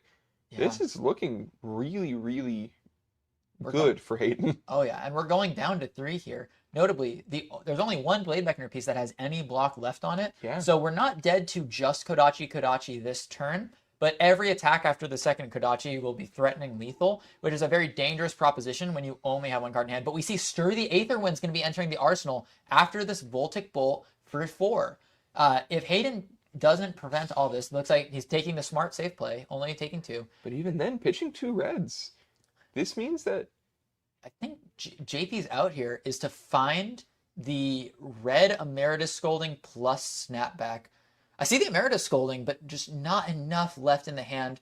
The Stir the Aetherwinds would only pump up with the Crucible to 9 Arcane. Hayden, of course, has the Spell Void plus the ability to pitch into the 2 AB. Just likely won't be able to resolve it. Yeah, but I think JP's just going to take the Just take an extra turn, send 6 arcane here. Oh, okay. It was a blue Emeritus. Okay, not a red one. Okay. So we're just sending a Wounded Bull for 8. That's a life total. That is his life total. That is threatening lethal. And notably polarity in hand.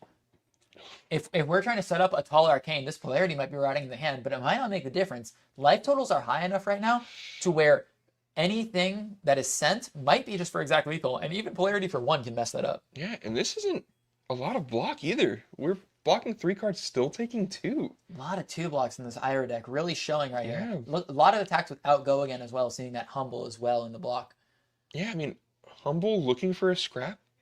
Just 2 different 2 blocks that we want to send offensively. And Hayden keeping the polarity in hand and just choosing to pass priority over JP to end his turn. JP deciding if he wants to fire off the Stir the Aether Winds now or move to his turn. In addition, it looks like there's a Amp Source in hand from the Arcane Twining, a couple blue arcane spells, and a Chest Puff. Potentially deciding if he wants to send the arcane damage to fully use his hand or just send the physical and hope. Yeah, I am curious to see how this breaks down. He passed right back to him, it looks like. Let him draw up. So, One of the risky things that you can get into with this Ira deck is if you spend too much time. Obviously, you want to block out the physical from this Arcane Icelander deck. But this deck plays enough physical to where the old strategy of just block out the physical and take the arcane like we used to do against Verdance and CC can be a little risky because there's enough physical damage sources to where you might be blocking for the rest of the game if you're doing that. It's Yeah. definitely not a pattern that we can fall into. Hayden probably just looking for a good hand where he can take a little bit of damage and convert. yeah, and let's see how JP can capitalize off this. He's been gifted an extra turn of life. I mean, he's at 3 with 1 block on his equipment left. 5 Maybe. cards. He's got 5 cards. We know what most of them are. I mean, we know what they all are. We've seen them. Chest Puff Pitching activation away the Chest Puff. to Ice Bolt for 6. He is at 2. This puts him to 2. But the polarity brings him back up to 6. But we needed to get the Absolutely. polarity out of there. We need to get the polarity out of there. I think there's a possibility that with Hayden at 6, that what you play for is send the Chest Buff to take cards out of the hand and try and find the Red Emeritus to send with the Stir the Aether Winds. But again, that's only a 2 of in the deck. Might be a little bit hard to get to. Taking this play, definitely a little bit safer in that lane. And we have the Fiendo's Fighting Spirit to cover up the Kodachi and get the life gain. Very important for this low life total. So it's kind of like a 3 block, but we still end with another flying kick. This is a really good conversion for Hayden. That's a casual 3 card 10. Yeah, Pretty good. and it presenting at 7 means that JP has to give more than a card of block. He even has 2 floating and Spell Void 3 at this moment, so we can't go for the spell. And notably 2 attacks in hand along with a blue arcane source. Not enough to do anything with the Stir the Aether Winds here, but also not capable of actually sending back anything on his turn. It looks like Hayden's going to be getting a free 4-card hand here. Yeah. Very unfortunate here. Yeah, that polarity lined up really, really well. Like, we know it clunked up the hand before, but unfortunately JP wasn't able to present lethal for it. Yeah, just having to present So- the whole hand on blocks here. Yeah. JP does go back to 5, getting 2 life off the Fighting Spirits this turn is respectable. Definitely puts him out of range of the Kodachi lock for a little bit longer. And it looks like Hayden drew up a hand of a lot of blues, which is exactly what JP needs to find here. Yeah, it might have even been 4 blues, and that's Wait, is that Red Emeritus in hand? We know there's a Stir the Aether Wind in Arsenal. That's 8 damage right there. With the Crucible of Aetherweave, that's 9 damage. There's only 1 Spell Void and 2 AB here. actually, as far as I know, JP can even present this before the Kodachi resolves. I do believe the Spell Void is still counted. I don't believe there's an opportunity to send the instant without the Spell Void being on the stack. But did I miscount? Red Emeritus should be for 7. +1/+1. This should be for 9, I believe. Red Emeritus comes in at 6, so it's 4 and 6. Yes. Yes. Yes. So 8 arcane here. So And I think the players are debating whether or not that the Spell Void is here because of the first chain link being responded to. As far as I know, so if we look at the wording on the Mask of the Swarming Claw, I believe. Swarming Claw, yeah, where the number of chain links you control, I do it's not believe- officially a link yet, as far as I know. So I do believe, so the reason I feel that it does work like this is because the way that it works in 5, for example, is that once an attack has been put into the arena and declared, it counts as the chain link having been created in terms of draconic chain links, which is what allows Fi to do something like bring back the Phoenix Flame in response to triggers that are on attack. Which So the triggers on attack part means that the layer has resolved.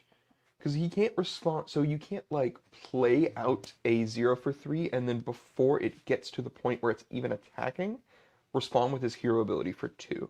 His hero ability would still cost 3 at that moment. And so I'm pretty sure he doesn't get the Spell Void 1 here. If he does, this is a huge punt from JP, but I think Hayden's dead here. Yeah, it looks like the judges are being brought in. It seems like, unfortunately, if it does work this way, such that the attack is not fully resolved yet and therefore doesn't count as a chain, then Hayden is dead. But if it works the way that Hayden believes it does, to where he gets the Spell Void 1, Hayden lives on exactly 1, And JP dies for it. and JP dies for it. Well, this is the judge call deciding the game here. I guess we'll see what this looks like here. JP very confident about it. I feel like, he's a very experienced player. If he was unsure on the ruling, he wouldn't have made the play. And here we see. And yeah, it looks like the ruling went in favor of JP. And that's The the Spell game Void with it. is not active. And the polarity just 2 hands away. 2 hands away. Just not quite enough. I mean, still a wonderful game from Hayden. Presented a lot of damage, conserved his life well. Sent a really, really solid turn beforehand to kill. And players just checking the math real quick. I mean, really unfortunate that the Swarming Claw works this way. Mm-hmm. That Icelander's given a window to respond to it before it becomes an attack on the chain. But this is just one of those. This is a ruling that you need to know to be able to play a deck like Icelander at a high level in Sage. Yeah, this is definitely a very difficult deck to accomplish. Definitely, shown through the fact that a lot of Icelanders have not been performing particularly well in the prior meta. Very hard deck to pilot with managing the Frostbite, the damage on both players' turns, taking tempo, a lot of interesting ruling interactions, playing at instant speed. But JP managing those rules effortlessly, really showing his mastery of the Icelander hero as he advances on past the semifinals into our top 2 final match. And depending on what he fights, it could be an Icelander mirror or it could be a rematch with the Oldhim from early on in the stream. It may be a day of Icelander's dominance, or we could find the Battle of Eisenloft. But either way, Ice has won today. And yeah, so moving on to finals is JP Coleman from the bottom half of the bracket. Notably, whichever one he faces, he is the lower seed of the 2. And so he will be playing at the disadvantage that comes with early losses. But we'll have to see how JP can play around that. We'll have to see what his opponent is in our finals for this Blood on the Bayou skirmish.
Welcome back to our final top 8 match. We are in the finals of the Blood on the Bayou third circuit event for Sage. We're going to be looking at Dave Cordero versus JP Coleman with Oldhim versus Icelander. If we look at the bracket for today, compared to the standings, I know we were talking a lot at the start of the show about Ira and Icelander being the two biggest breakout stars. Ira, most represented deck at PT Yokohama. Icelander, kind of the breakout deck of that event.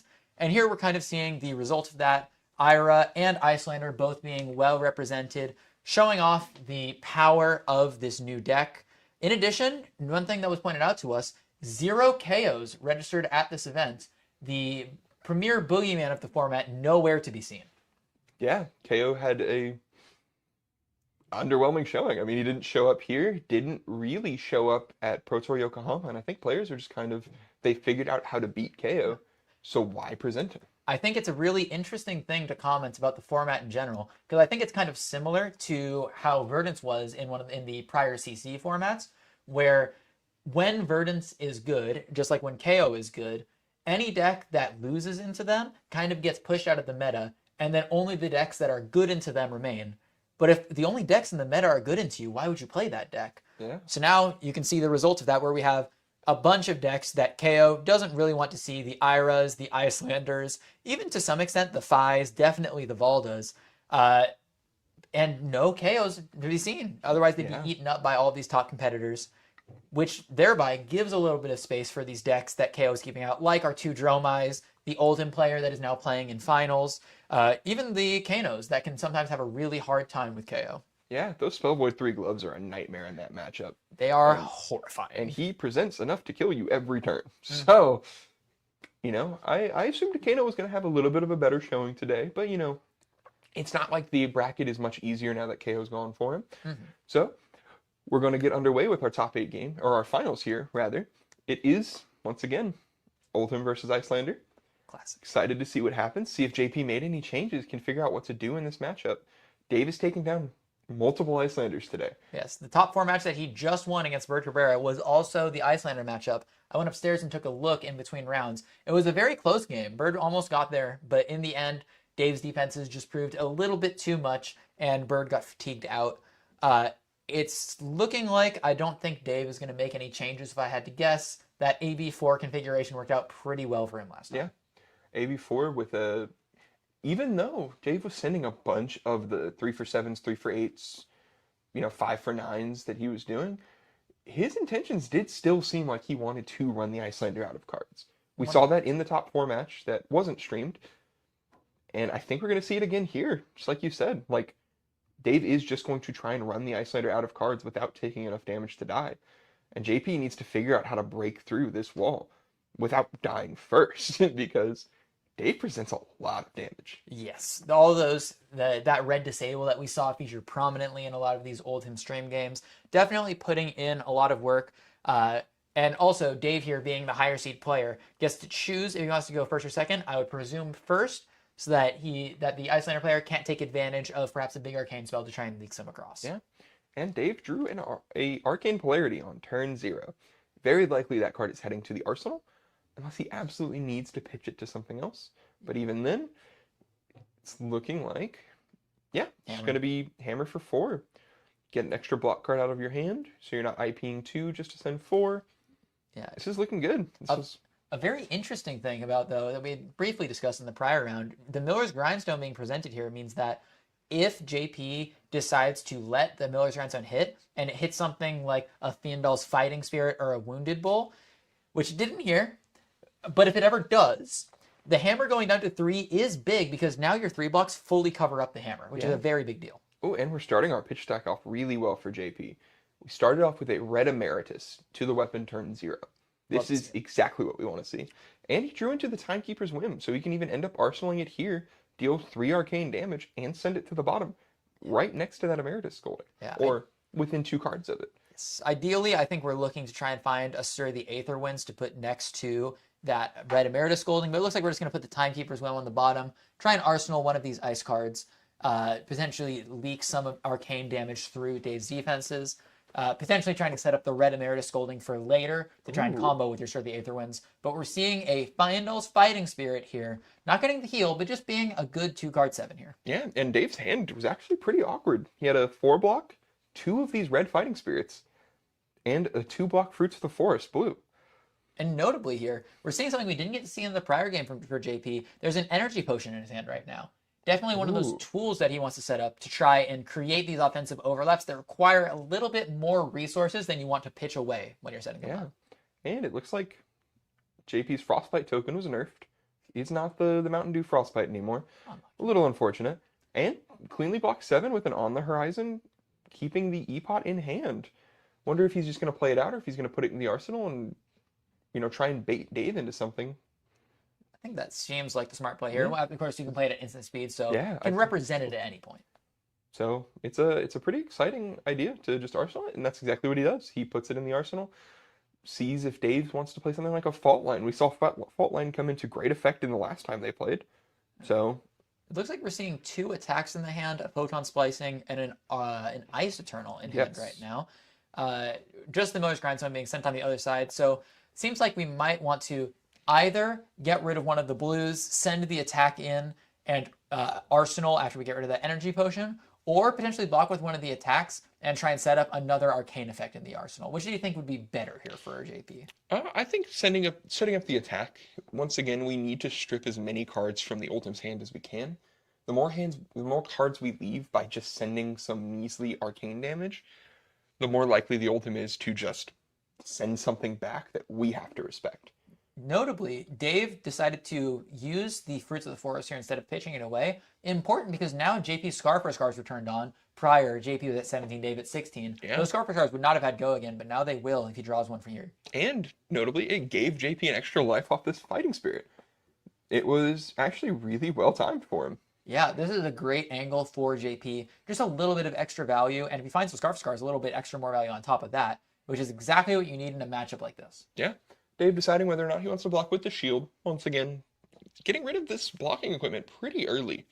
Yeah, it looks like he knows from earlier when these two played that there's not really a frost spike that they need to be scared of. So free to give up that armor, create those open equipment slots, knowing that there's not a huge punish for it. 2 Fruits of the Forest discarded for 4 life gain. Yeah, so block 7, gain 4. We're up to 22 now. Oldhim 2 life higher than his starting total. Definitely not something you want to see. After taking a good chunk of damage too. That is the really interesting part about Dave's build. It is very earth heavy. We saw him earth react. Block with a 4-block and a shield, covering 7. And then still have 2 fruits in his hand to discard. Mm-hmm. Now, thankfully for JP, that's a hand that presents 0 damage to him. So JP's now able to see if he can convert this 5-card hand. And he drew a Scar for a Scar. So it's a wonderful start. There's the Scarf here we're talking about, exactly. And also, there's the Stir the Aetherwind in hand. Currently, if it got pitched away, I think it would be too far away from that first Emeritus Scolding that we were talking about. But it looks like, is that a snapback that got pitched right there? I don't believe it is. I just can't. That might be another Emeritus. I can't quite see that might be the it. card. If that's another Emeritus, that's a very scary thing to see if you're on Dave's side, because that's pre-set up for him. Yeah, so it's like this is a really good part of the pitch deck. There's a different red Emeritus that's also going to do numbers if we can get back to it. And this game's looking a lot better for JP to get back to it. JP made an adaptation somewhere in there. He is a lot healthier than he was last time. I think it definitely helps with the fact that his hands have been able to convert relatively well. In the previous game, whenever Dave would just send Hammer, JP's hand wouldn't convert super well. But so far he's been able to send these arcane effects, effectively use his arsenal, and then even in this case, send the Scar for Scar into another physical effect that even though Dave covered it up fully, required him to spend a bunch of cards and give JP back another chance to convert all these cards. And we see, again, another Stir the Aetherwinds here. Set up right next to that looks like a red Voltic Bolt there. Yeah. A lot of threat here. What are we sending? We're sending out a red Voltic Bolt. From the pitching arsenal. the red Fighting Spirit, red Voltic Bolt, and blue Voltic Bolt. Interesting. So we're clearing out the whole hand. We're keeping a Stir the Aetherwinds in arsenal. Potentially trying to set that up. That's both red Voltic Bolts and both red Emerituses, if we saw that right. So Yeah. I wonder what this is trying to target. Maybe he's trying to set up a first cycle Ice Eternal or something? Maybe. I mean, even without that, he has an E-Pot on board for this Stir the Aetherwinds. And there's the Arcane Polarity that we saw. Dave now up to 24 life. 24. Definitely not what you want to see from your JP ultimate is not doing damage. He is healing his opponent actively. Not exactly where you want to be in a matchup like this. A little unfortunate, but JP's got a really good setup coming, so we're still fine with where we are. The one thing I'm concerned about, though, is obviously there's a certain cap on the amount of damage in your deck when you're presenting AB4 alongside 2 Arcane Polarities, what looks like at least 4 Fruits of the Forest and 4 Fiendal's Fighting Spirit. That's at minimum 8 plus 4 plus another 8. That's 20 life gain. That means that Dave started this game at 40 life in a 20 life format. And here Very we scary. see JP pitching what looks to be a Ravenous Rabble and an Ice Eternal Interesting. together.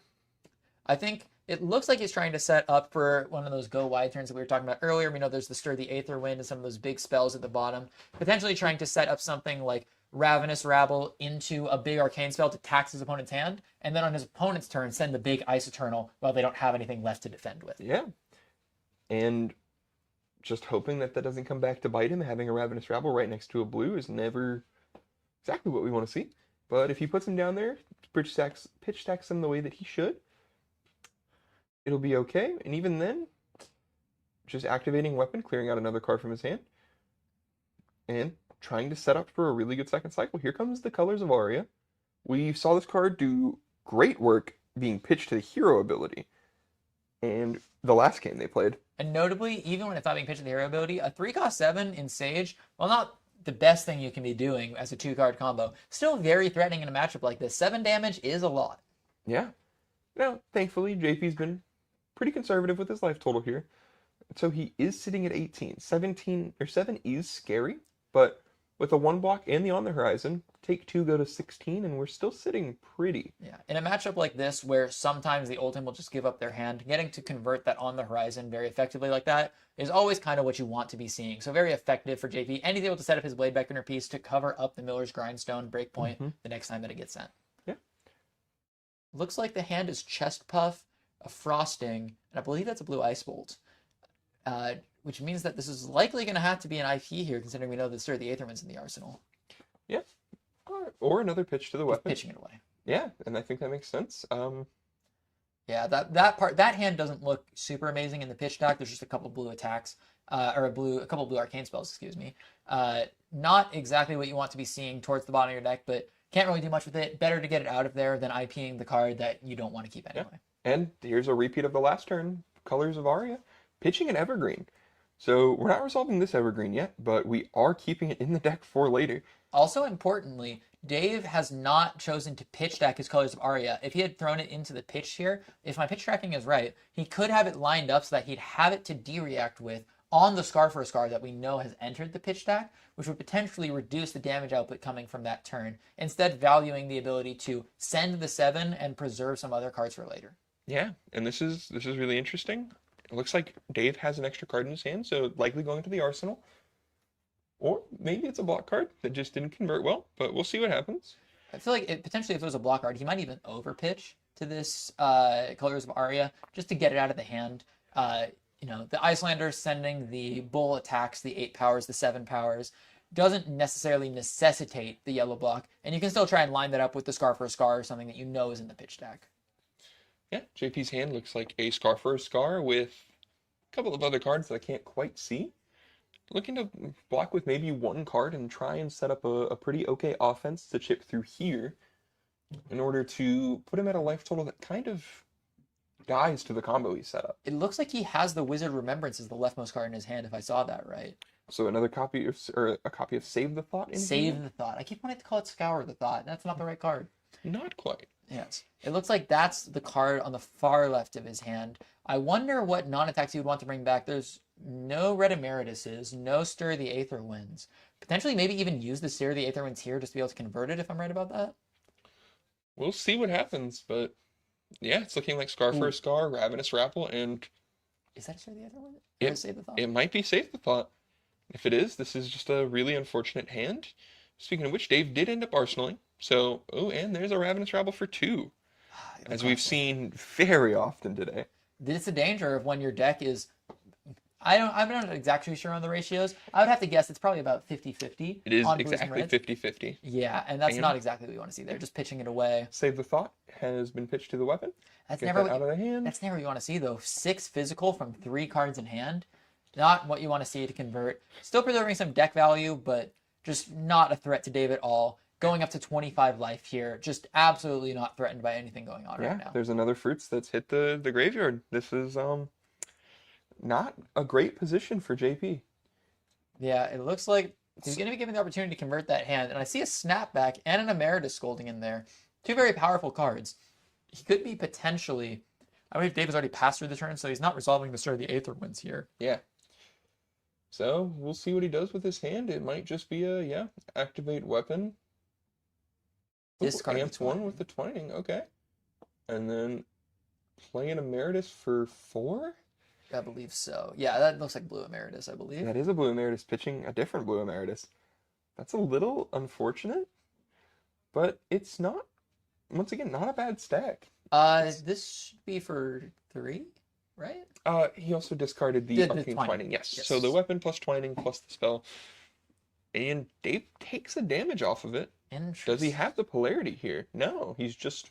It looks like he had a bit of an awkward hand, a lot of reds and yellows. It looks like he pitched away one of those block cards. Seems like the hand wasn't super set up to be able to send the Evergreen from Arsenal while still ABing. And that makes a lot of sense. I mean...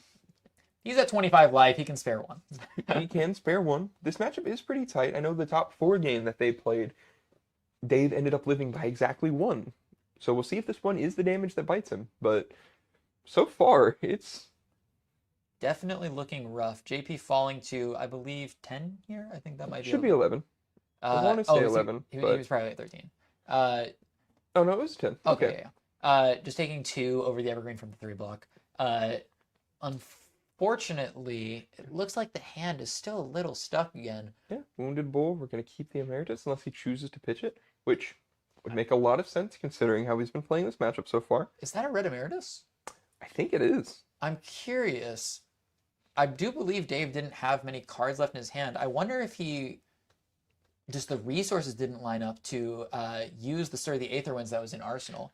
Because if Dave only had 1 card in hand, he can't present he probably doesn't have a blue because of the way the last turn went. And he Arsenaled it anyway, so it definitely would have been some kind of red attack there.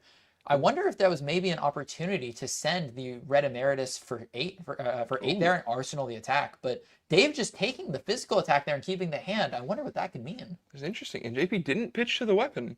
So maybe we're looking to punish for keeping a 5-card hand here. Looks like maybe a Glacial Footsteps. 9. Disable. It's a disable for 9. Brutal. If only, but the Stir of the Aether Winds is in the arsenal, and there's only 1 floating. Obviously, there's still a card left in hand. Looks like he's going to be able to get value out of it, but he has to let it go away or resolve it right now, and he looks like he's going to resolve it. Get the amp from the weapon as well, and send Red Emeritus for 8 Arcane. Yeah. He can AB4 here if he has the blue in hand. Oh, The brutal. Oasis is a blowout. 8 Arcane reduced to 4. Still has a card left in hand, can AB3, so that this entire play that took 4 cards from JP only does 1 damage. Yeah, and then JP's still left with 9 damage to deal with on the back. Interesting. Dave choosing to preserve the card in hand and take the 4 Arcane instead. Very interesting. I wonder what that card is such that he would want to protect it instead of pitching. Maybe not a blue, maybe a red attack. And JP just taking 7 here. Brutal. Very low life total now. Even if the Northern Guardian Stone got dropped from an attack, it still would be threatening his life total fully at this point. Very scary to see. Yes, this is the same position he put him in last time, where we're getting close to pitch stack, but we're asking for every card from your hand every turn. And these evergreens just keep on coming. This one, a red one, that I believe was the card that he kept. Yeah, which Evergreen for 7. makes a lot of sense. It's a really, really key piece in this deck.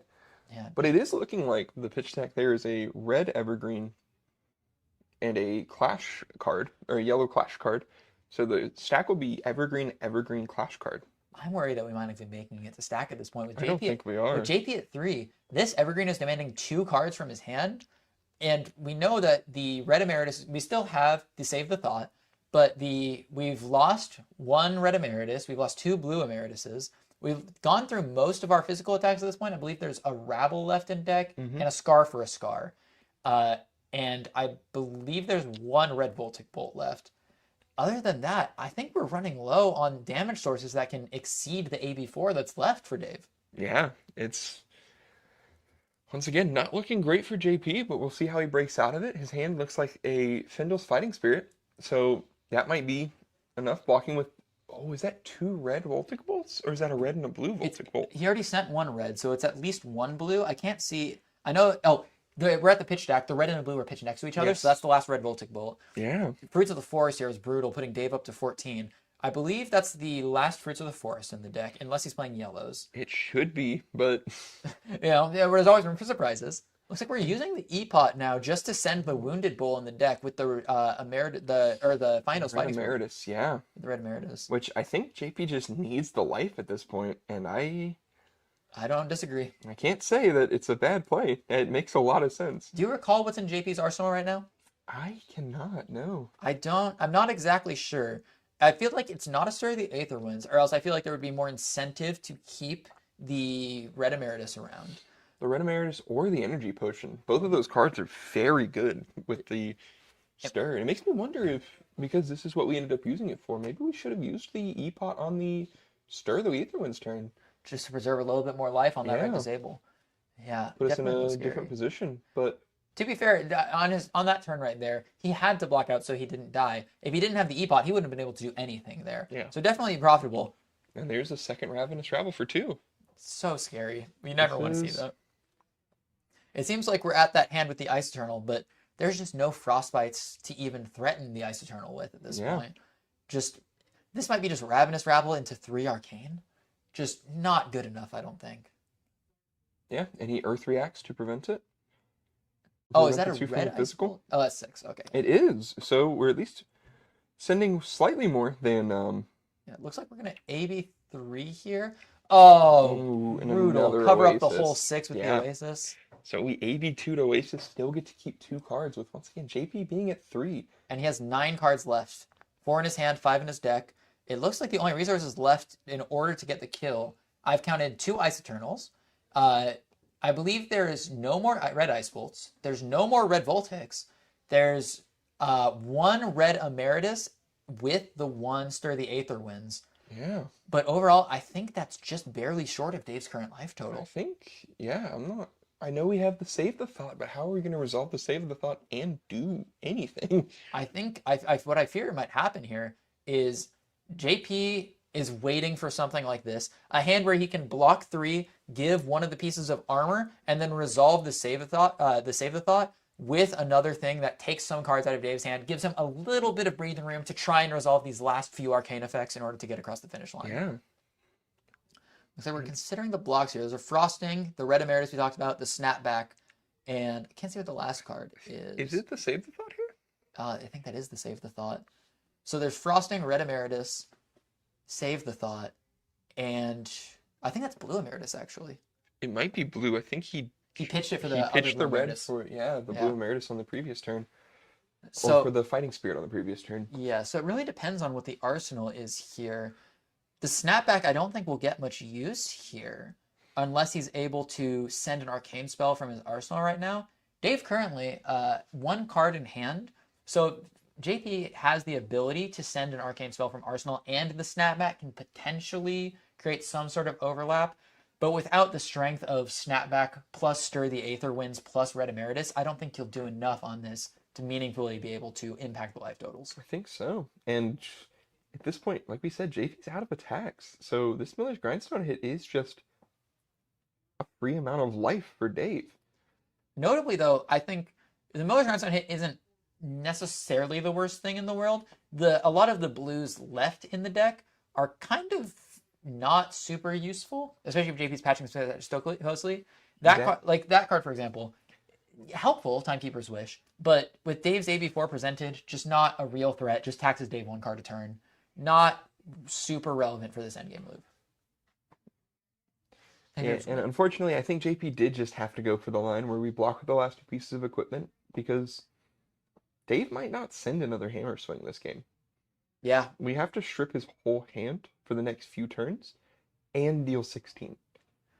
I think it's a tall order. It's a JP very tall order. JP's using his life total as a resource here.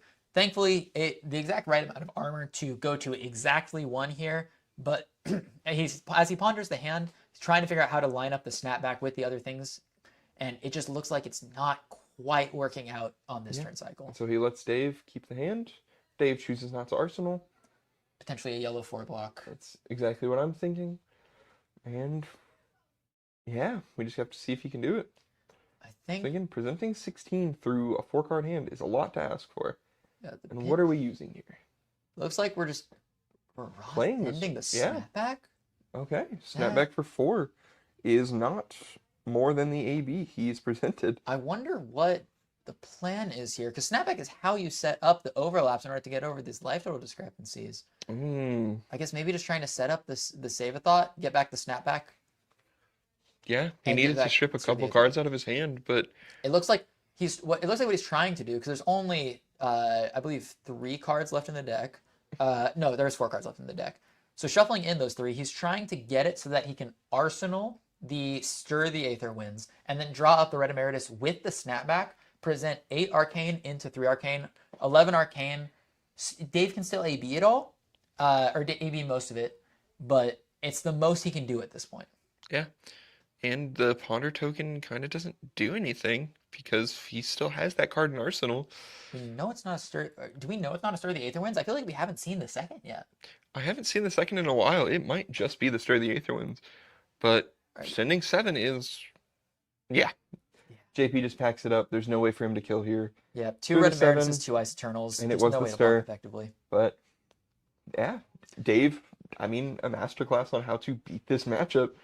You present a ton of damage the whole game while stripping their hand, eating their life total, eating their block, and JP tried. He put up a very valiant effort, but ultimately it's a brick wall. Yes, Oldhim with all of the AV pieces and all of the big attacks. Definitely a difficult matchup for the Icelander. Congratulations to Dave for winning the 3rd Blood on the Bayou Sage event.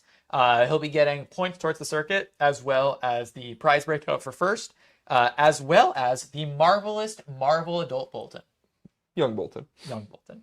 No Apologies. Marvel Adult Boltons yet. Not yet. But yeah, and I mean, also congratulations to JP. Once again, did very well, got to 2nd place. We saw him take a pretty early loss on the stream, and he brought it all the way back to the finals, showing up as the, highest placing Icelander, one of the 2 Icelanders that made top 8, one of the 2 Icelanders that made top 4, the only Oldhim showing up and winning. And we see the circuit point breakdown that they get here. Dave will walk away with 15 circuit points to be added to his previous total. JP walks away with 12, which is not a far jump, but a very great amount for JP. JP will also have a lot.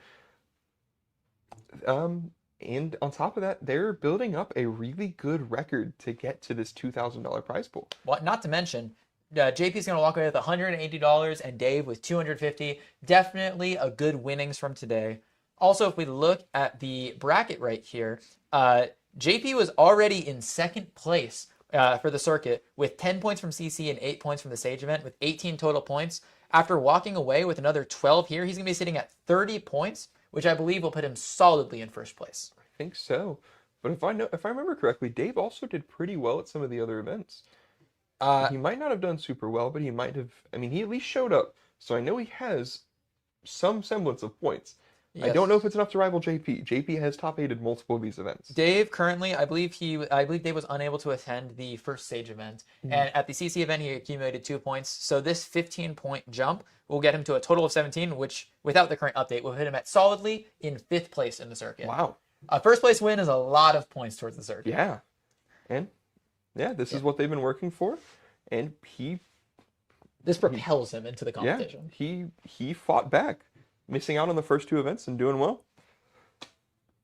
But Very good showing. Thank you everyone for watching this event, and we'll see you later. Yep, thank you guys.